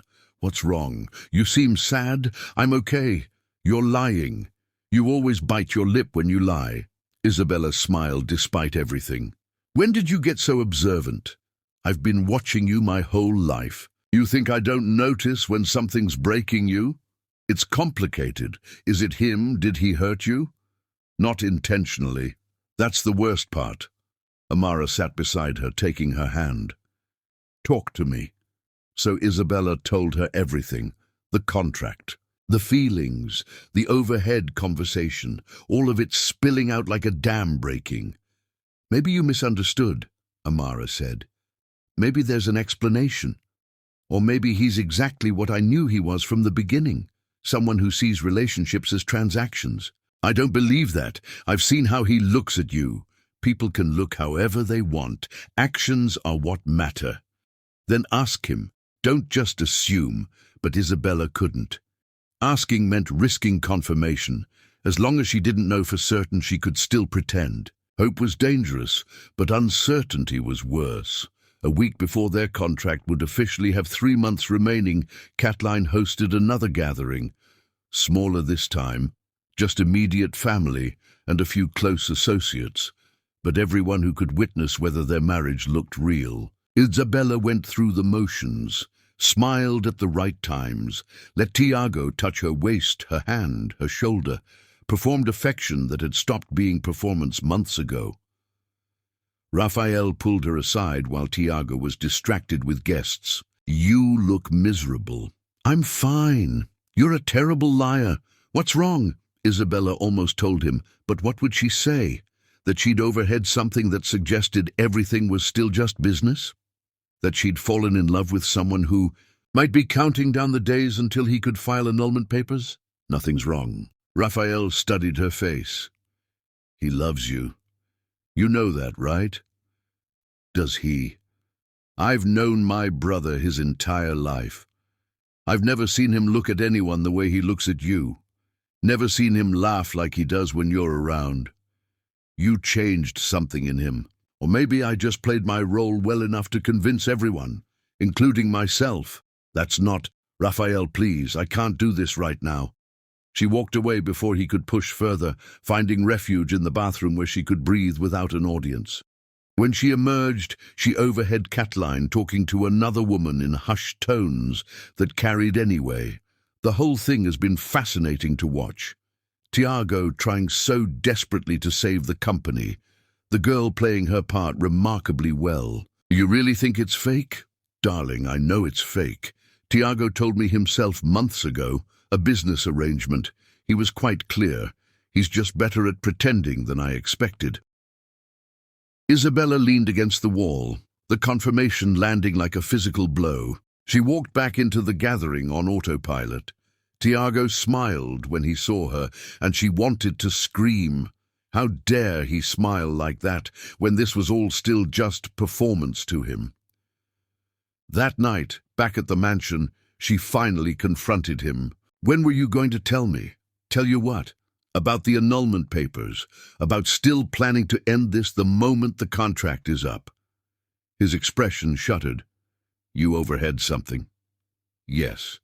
And then I heard your mother confirming it was all still fake. All still business. Isabella, was any of it real, or are you just a better actor than I gave you credit for? It's not that simple, isn't it? Either you meant what you said in the hospital, or you didn't. Which is it?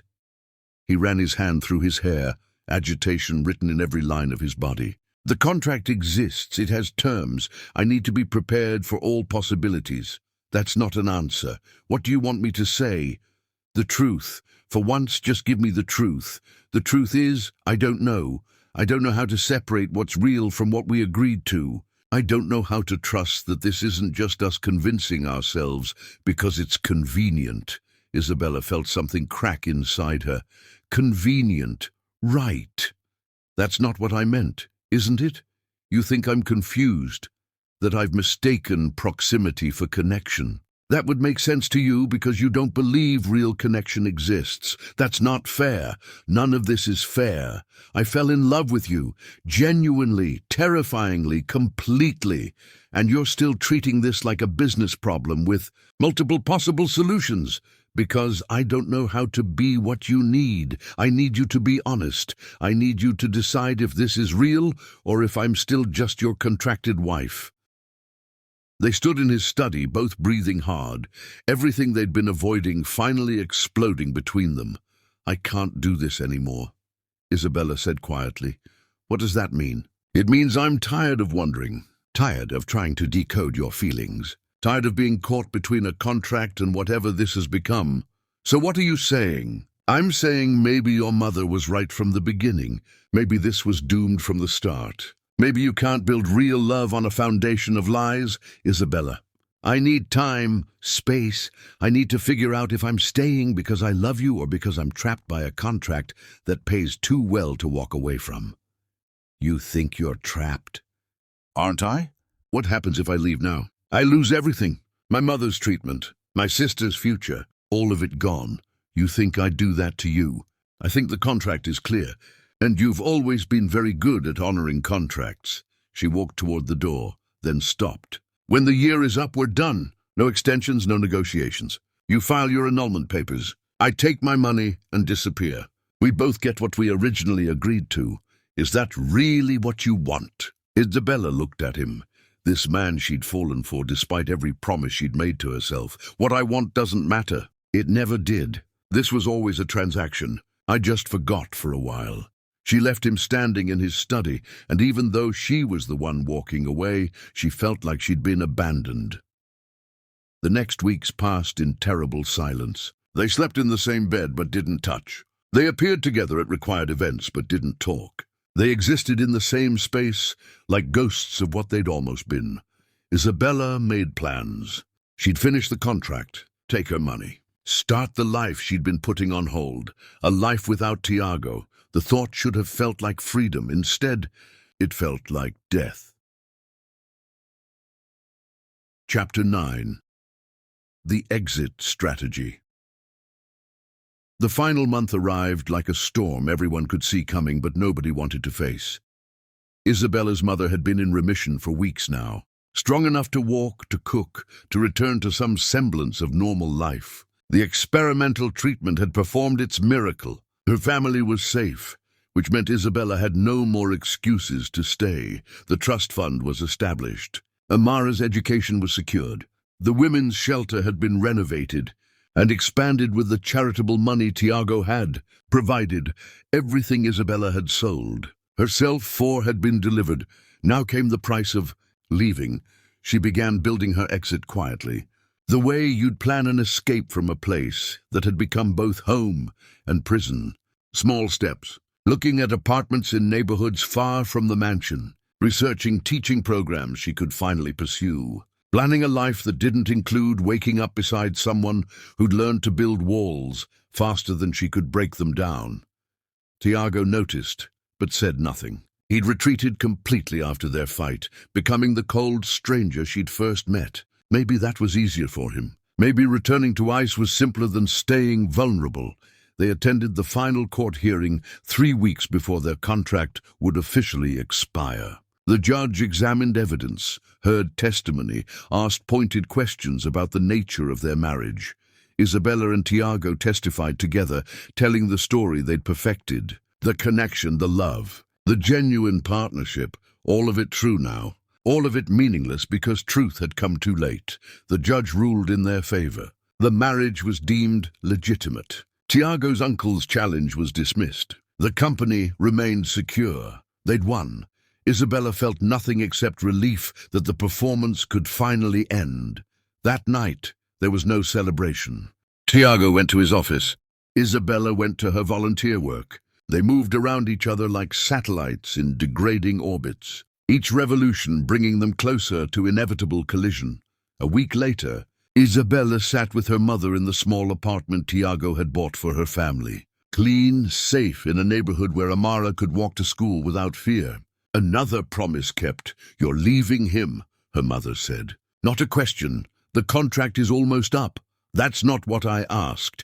Isabella stared at her hands, at the ring that had felt like a shackle and somehow became precious. I can't stay somewhere I'm not really wanted. Have you asked him what he wants? I heard him planning our annulment months ago. I heard your mother confirm he still saw this as fake. And you believed her? She's his mother. Why would she lie? Baby girl, that woman has been breaking that boy since he was born. Why would you trust her word over your own eyes? Because my eyes showed me what I wanted to see. The contract was always clear. 1 year. Then freedom. Her mother took her hand. Freedom from what? From someone who loves you? He doesn't love me, doesn't he? Or are you just too scared to believe he does? Isabella pulled away.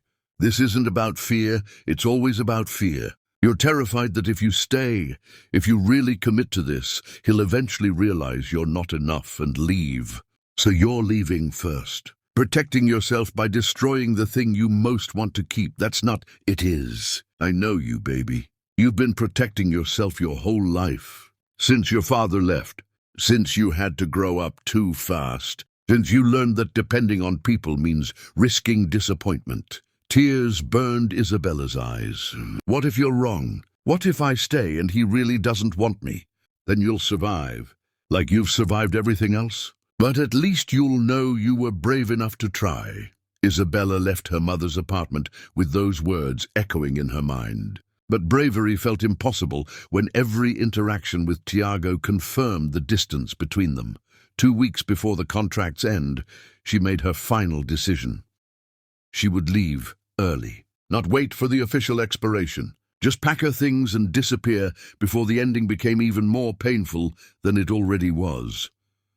She chose a morning when Tiago left early for meetings, packed the single suitcase she'd arrived with. Everything else had been provided by him, and she wanted none of it. She wrote a letter because speaking the words felt impossible. Tiago, I'm leaving before the contract ends because staying has become unbearable. Not because you've been cruel, you haven't, but because loving someone who can't love you back is the slowest form of dying I've ever experienced. I broke the clause. I fell in love. You were honest about what you could offer, and I convinced myself I could accept it. I was wrong. By the time you read this, I'll be gone. Don't look for me. Don't try to contact me. The money has been transferred to the accounts we agreed on. Your legal obligations are fulfilled. Mine are too. I hope you find whatever it is you're looking for. I hope you learn that walls built for protection eventually become prisons. I hope someone breaks through them before you forget there's anything worth protecting inside. It was fake for you, but it was real for me. Every moment, every touch, every conversation that mattered, all of it was real. Thank you for giving my family a future. I wish I could have given you one too, Isabella. She placed the letter on her pillow, left the ring on top of it, and walked out of the mansion at dawn. Raphael found Tiago that evening, sitting on the floor of the bedroom he'd shared with Isabella, holding her letter. The ring clenched in his other hand. She left, Tiago said, his voice hollow. I heard. I lost her, did you? Or did you push her away because you were too scared to fight for her? Tiago looked at his brother with eyes that had finally learned to feel and were now drowning in it. She thinks I never loved her because you never told her you did. You prepared annulment papers. You maintained distance. You gave her every reason to believe this was still just a contract to you. I was protecting both of us from disaster. How'd that work out? Tiago read the letter again, her words cutting deeper each time. She said it was real for her. It was real for you too. Everyone could see it except apparently the two people involved. What do I do? You go after her. She said not to. Since when do you follow instructions? You're Tiago Jace. You built an empire. You can't find one woman you're in love with? What if she doesn't want to be found? Then you convince her. You spent a year proving you could fake a marriage. Try spending 1 minute proving your love is real. But Tiago sat there holding her letter, paralyzed by fear that he was too late, that he'd destroyed the best thing that had ever happened to him by being exactly what his father had made him. Someone who confused control with safety and loneliness with strength. Days passed into weeks. Tiago searched but couldn't find her. She disappeared completely, like she'd never existed.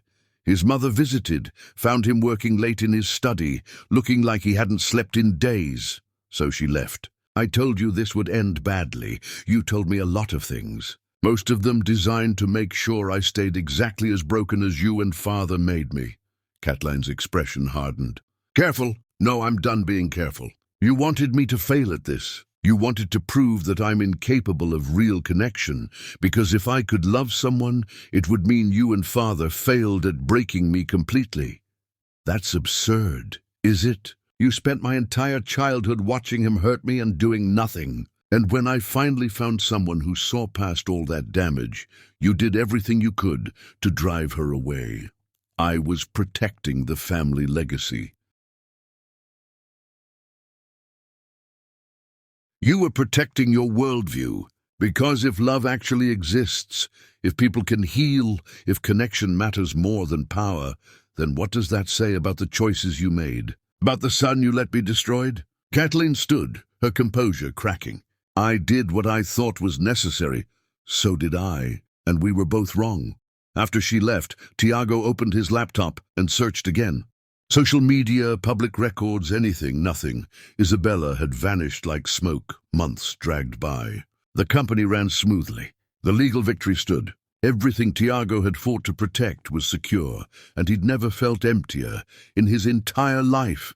He started volunteering at the women's shelter she'd loved, trying to understand what had drawn her there. The women recognized him from photos, treated him with caution at first, then with something like pity when they realized he was searching for someone who didn't want to be found. One day, Raphael burst into his office with a tablet. I found her. Tiago's heart stopped. Where? Colombia. Small village in the mountains. She's been building schools, homes, community centers, using the money from the contract to help people who have nothing. Raphael turned the tablet to show a news article. A photo of Isabella surrounded by children. Her smile, genuine and radiant and more beautiful than Tiago remembered. She looks happy. She looks like she's found purpose. Good. She deserves that. You're not going after her. She left for a reason. I need to respect that. Or you're still too scared to fight for what you want. Tiago stared at the photo, memorizing her face. What if I go there and she tells me to leave? What if I'm too late? What if you're not? What if she's been waiting for you to be brave enough to show up? That night, Tiago made a decision that terrified him more than any business deal ever had. He booked a flight to Colombia, packed a bag, and prepared to do something he'd never done in his entire life. Fight for love instead of running from it. But as he stood at the airport, boarding pass in hand, fear paralyzed him. What would he say? What could he offer her that she didn't already have? He almost turned back. Then he remembered her letter. It was real for me.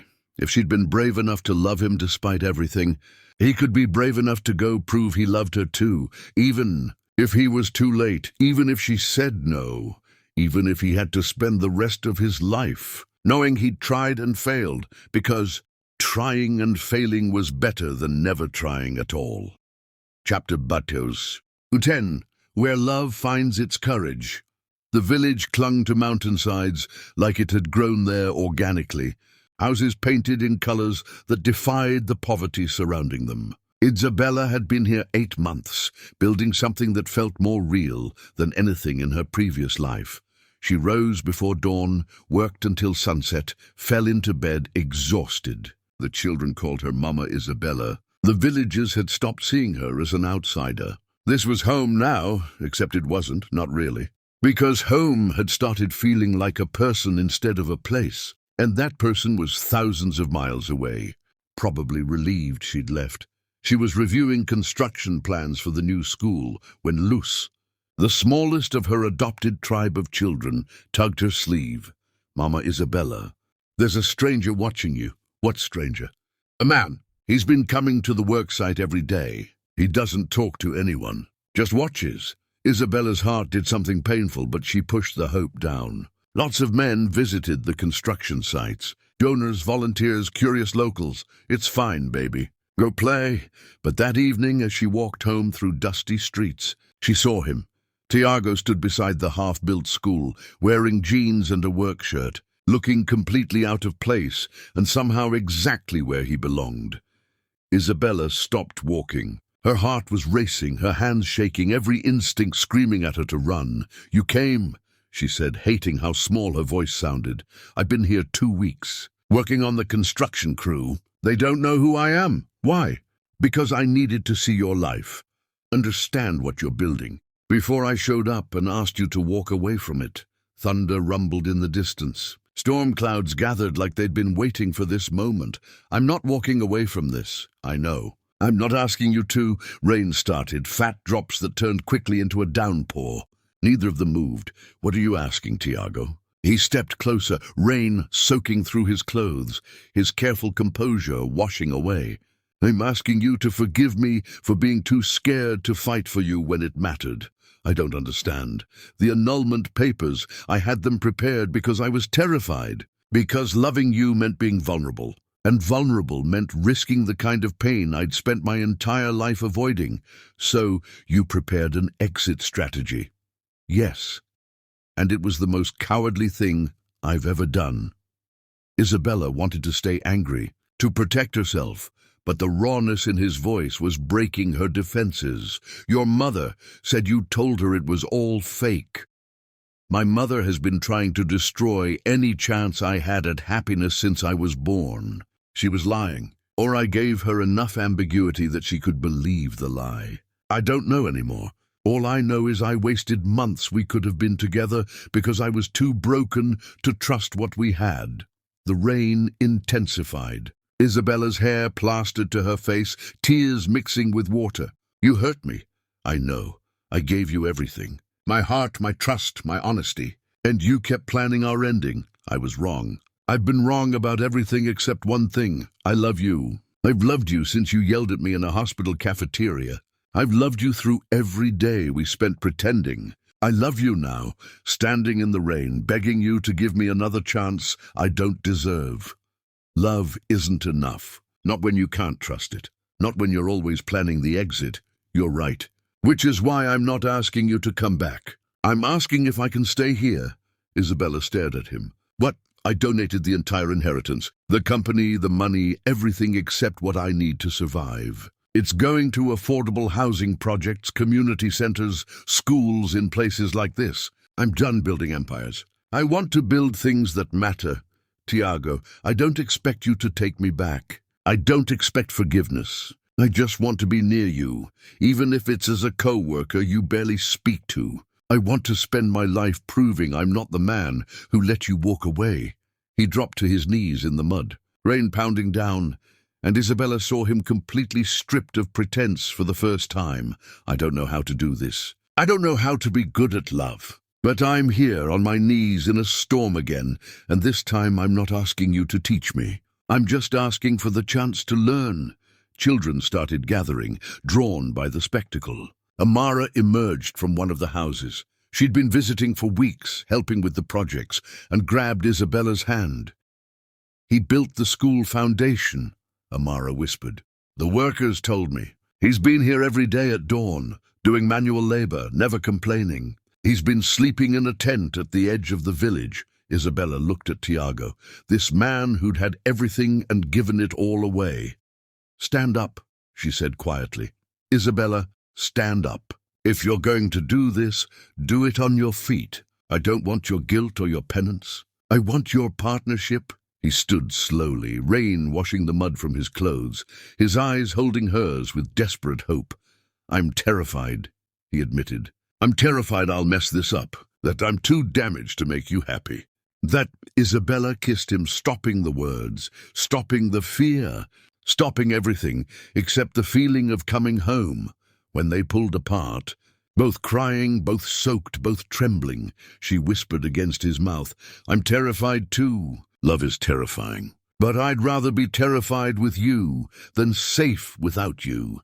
The children erupted in cheers. Luz ran up and hugged both of them. Does this mean he's staying, Mama Isabella? Isabella looked at Tiago. Is that what this means? If you'll have me. Not as your husband by contract, but as your partner by choice. No separate bedrooms.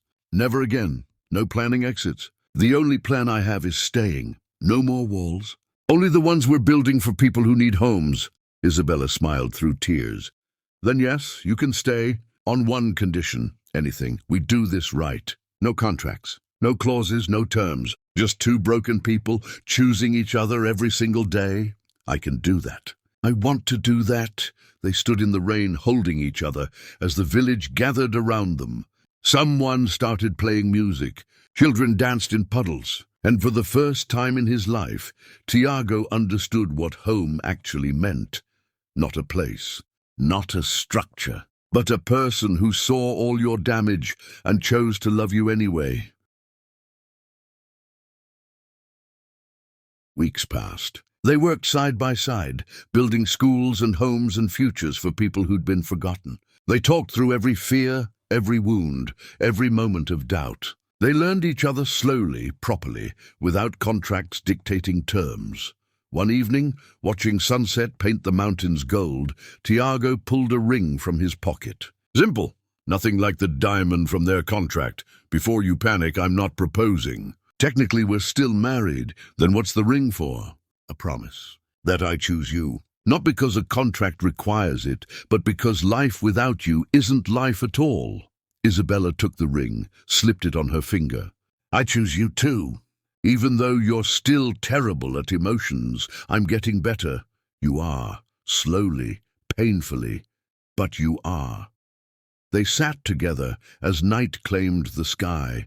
Stars emerging like promises kept. Thank you, Tiago said quietly. For what? For not giving up. For leaving so I had to find my way to you. For loving someone who didn't know how to be loved. Thank you for being brave enough to kneel in the rain. For giving up everything to prove what mattered. For choosing to be healed instead of staying broken. In the distance, children laughed. Construction continued. Lives were being built from rubble and hope and stubborn determination. And Two people who'd started as strangers bound by contracts learned that the most valuable agreements are the ones written by hearts, brave enough to risk everything. In the end, it wasn't $50 million that bought her heart. It was the broken man who learned to kneel in the rain and stand in love, proving that the most valuable contracts are the ones written by two people brave enough to tear up all the others. The end.